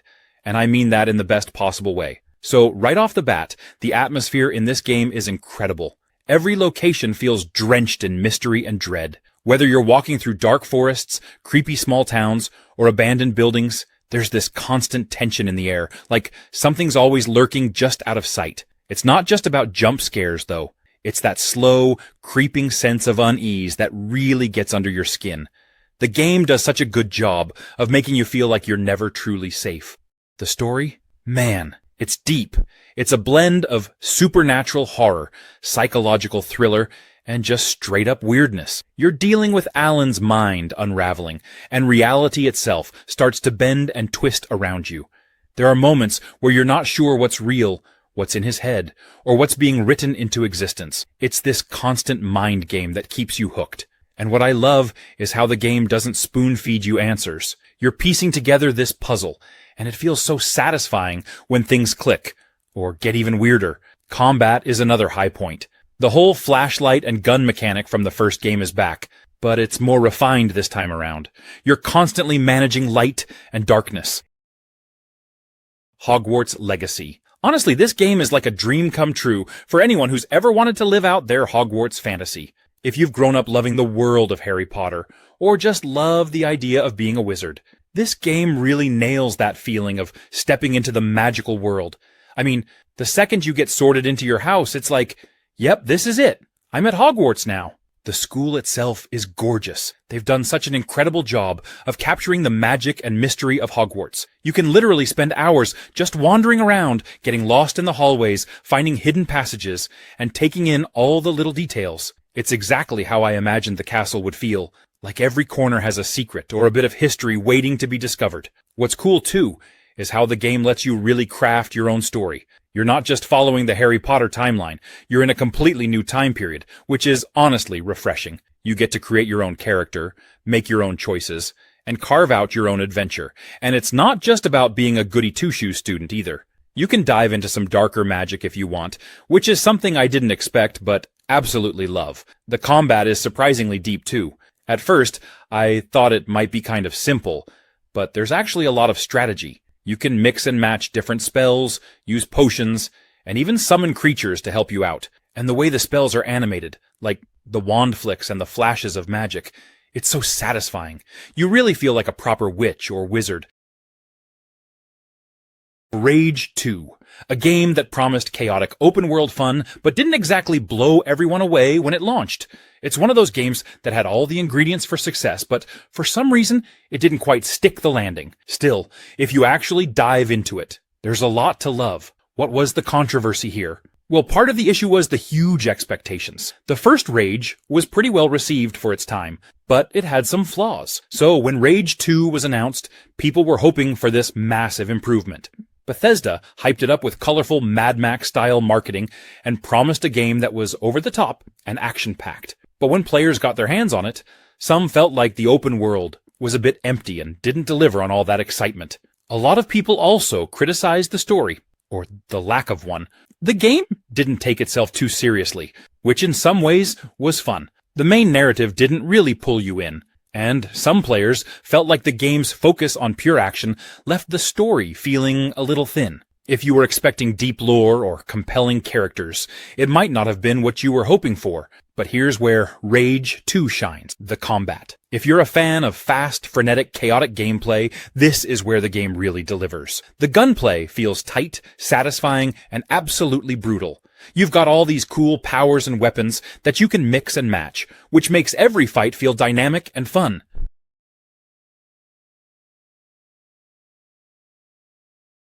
The Surge. I went into it thinking, okay, another sci-fi post-apocalyptic action RPG. But it's so much more than that. The whole concept of this broken-down, futuristic factory setting is just awesome. It's gritty, industrial, and feels like everything is falling apart, which really adds to that sense of desperation as you're trying to survive. And honestly, the world building is better than I expected. You slowly uncover bits of the story as you explore, and the more you dig, the more you realize just how messed up everything is. Now, I've got to talk about the combat because that's really the star of the show here. It's tough, methodical, and every fight feels like it could be your last. But here's the twist that sets it apart. The whole targeting limbs mechanic. It's genius. You don't just hack and slash randomly. You're strategically aiming for enemy body parts. Want that awesome new arm gear? You better take it from your enemy. It makes every encounter feel like a high-stakes chess match, where you're constantly weighing the risk of going for the kill or trying to grab new loot. And the exosuit? Such a cool feature. It feels like you're wearing this clunky, powerful piece of machinery, and as you upgrade it, you can feel yourself getting stronger. But at the same time, the enemies ramp up in difficulty, so you're never too comfortable. It keeps you on your toes, for sure. Plus, the suit customization adds a ton of variety to the gameplay. So, yeah, the Surge is a gem.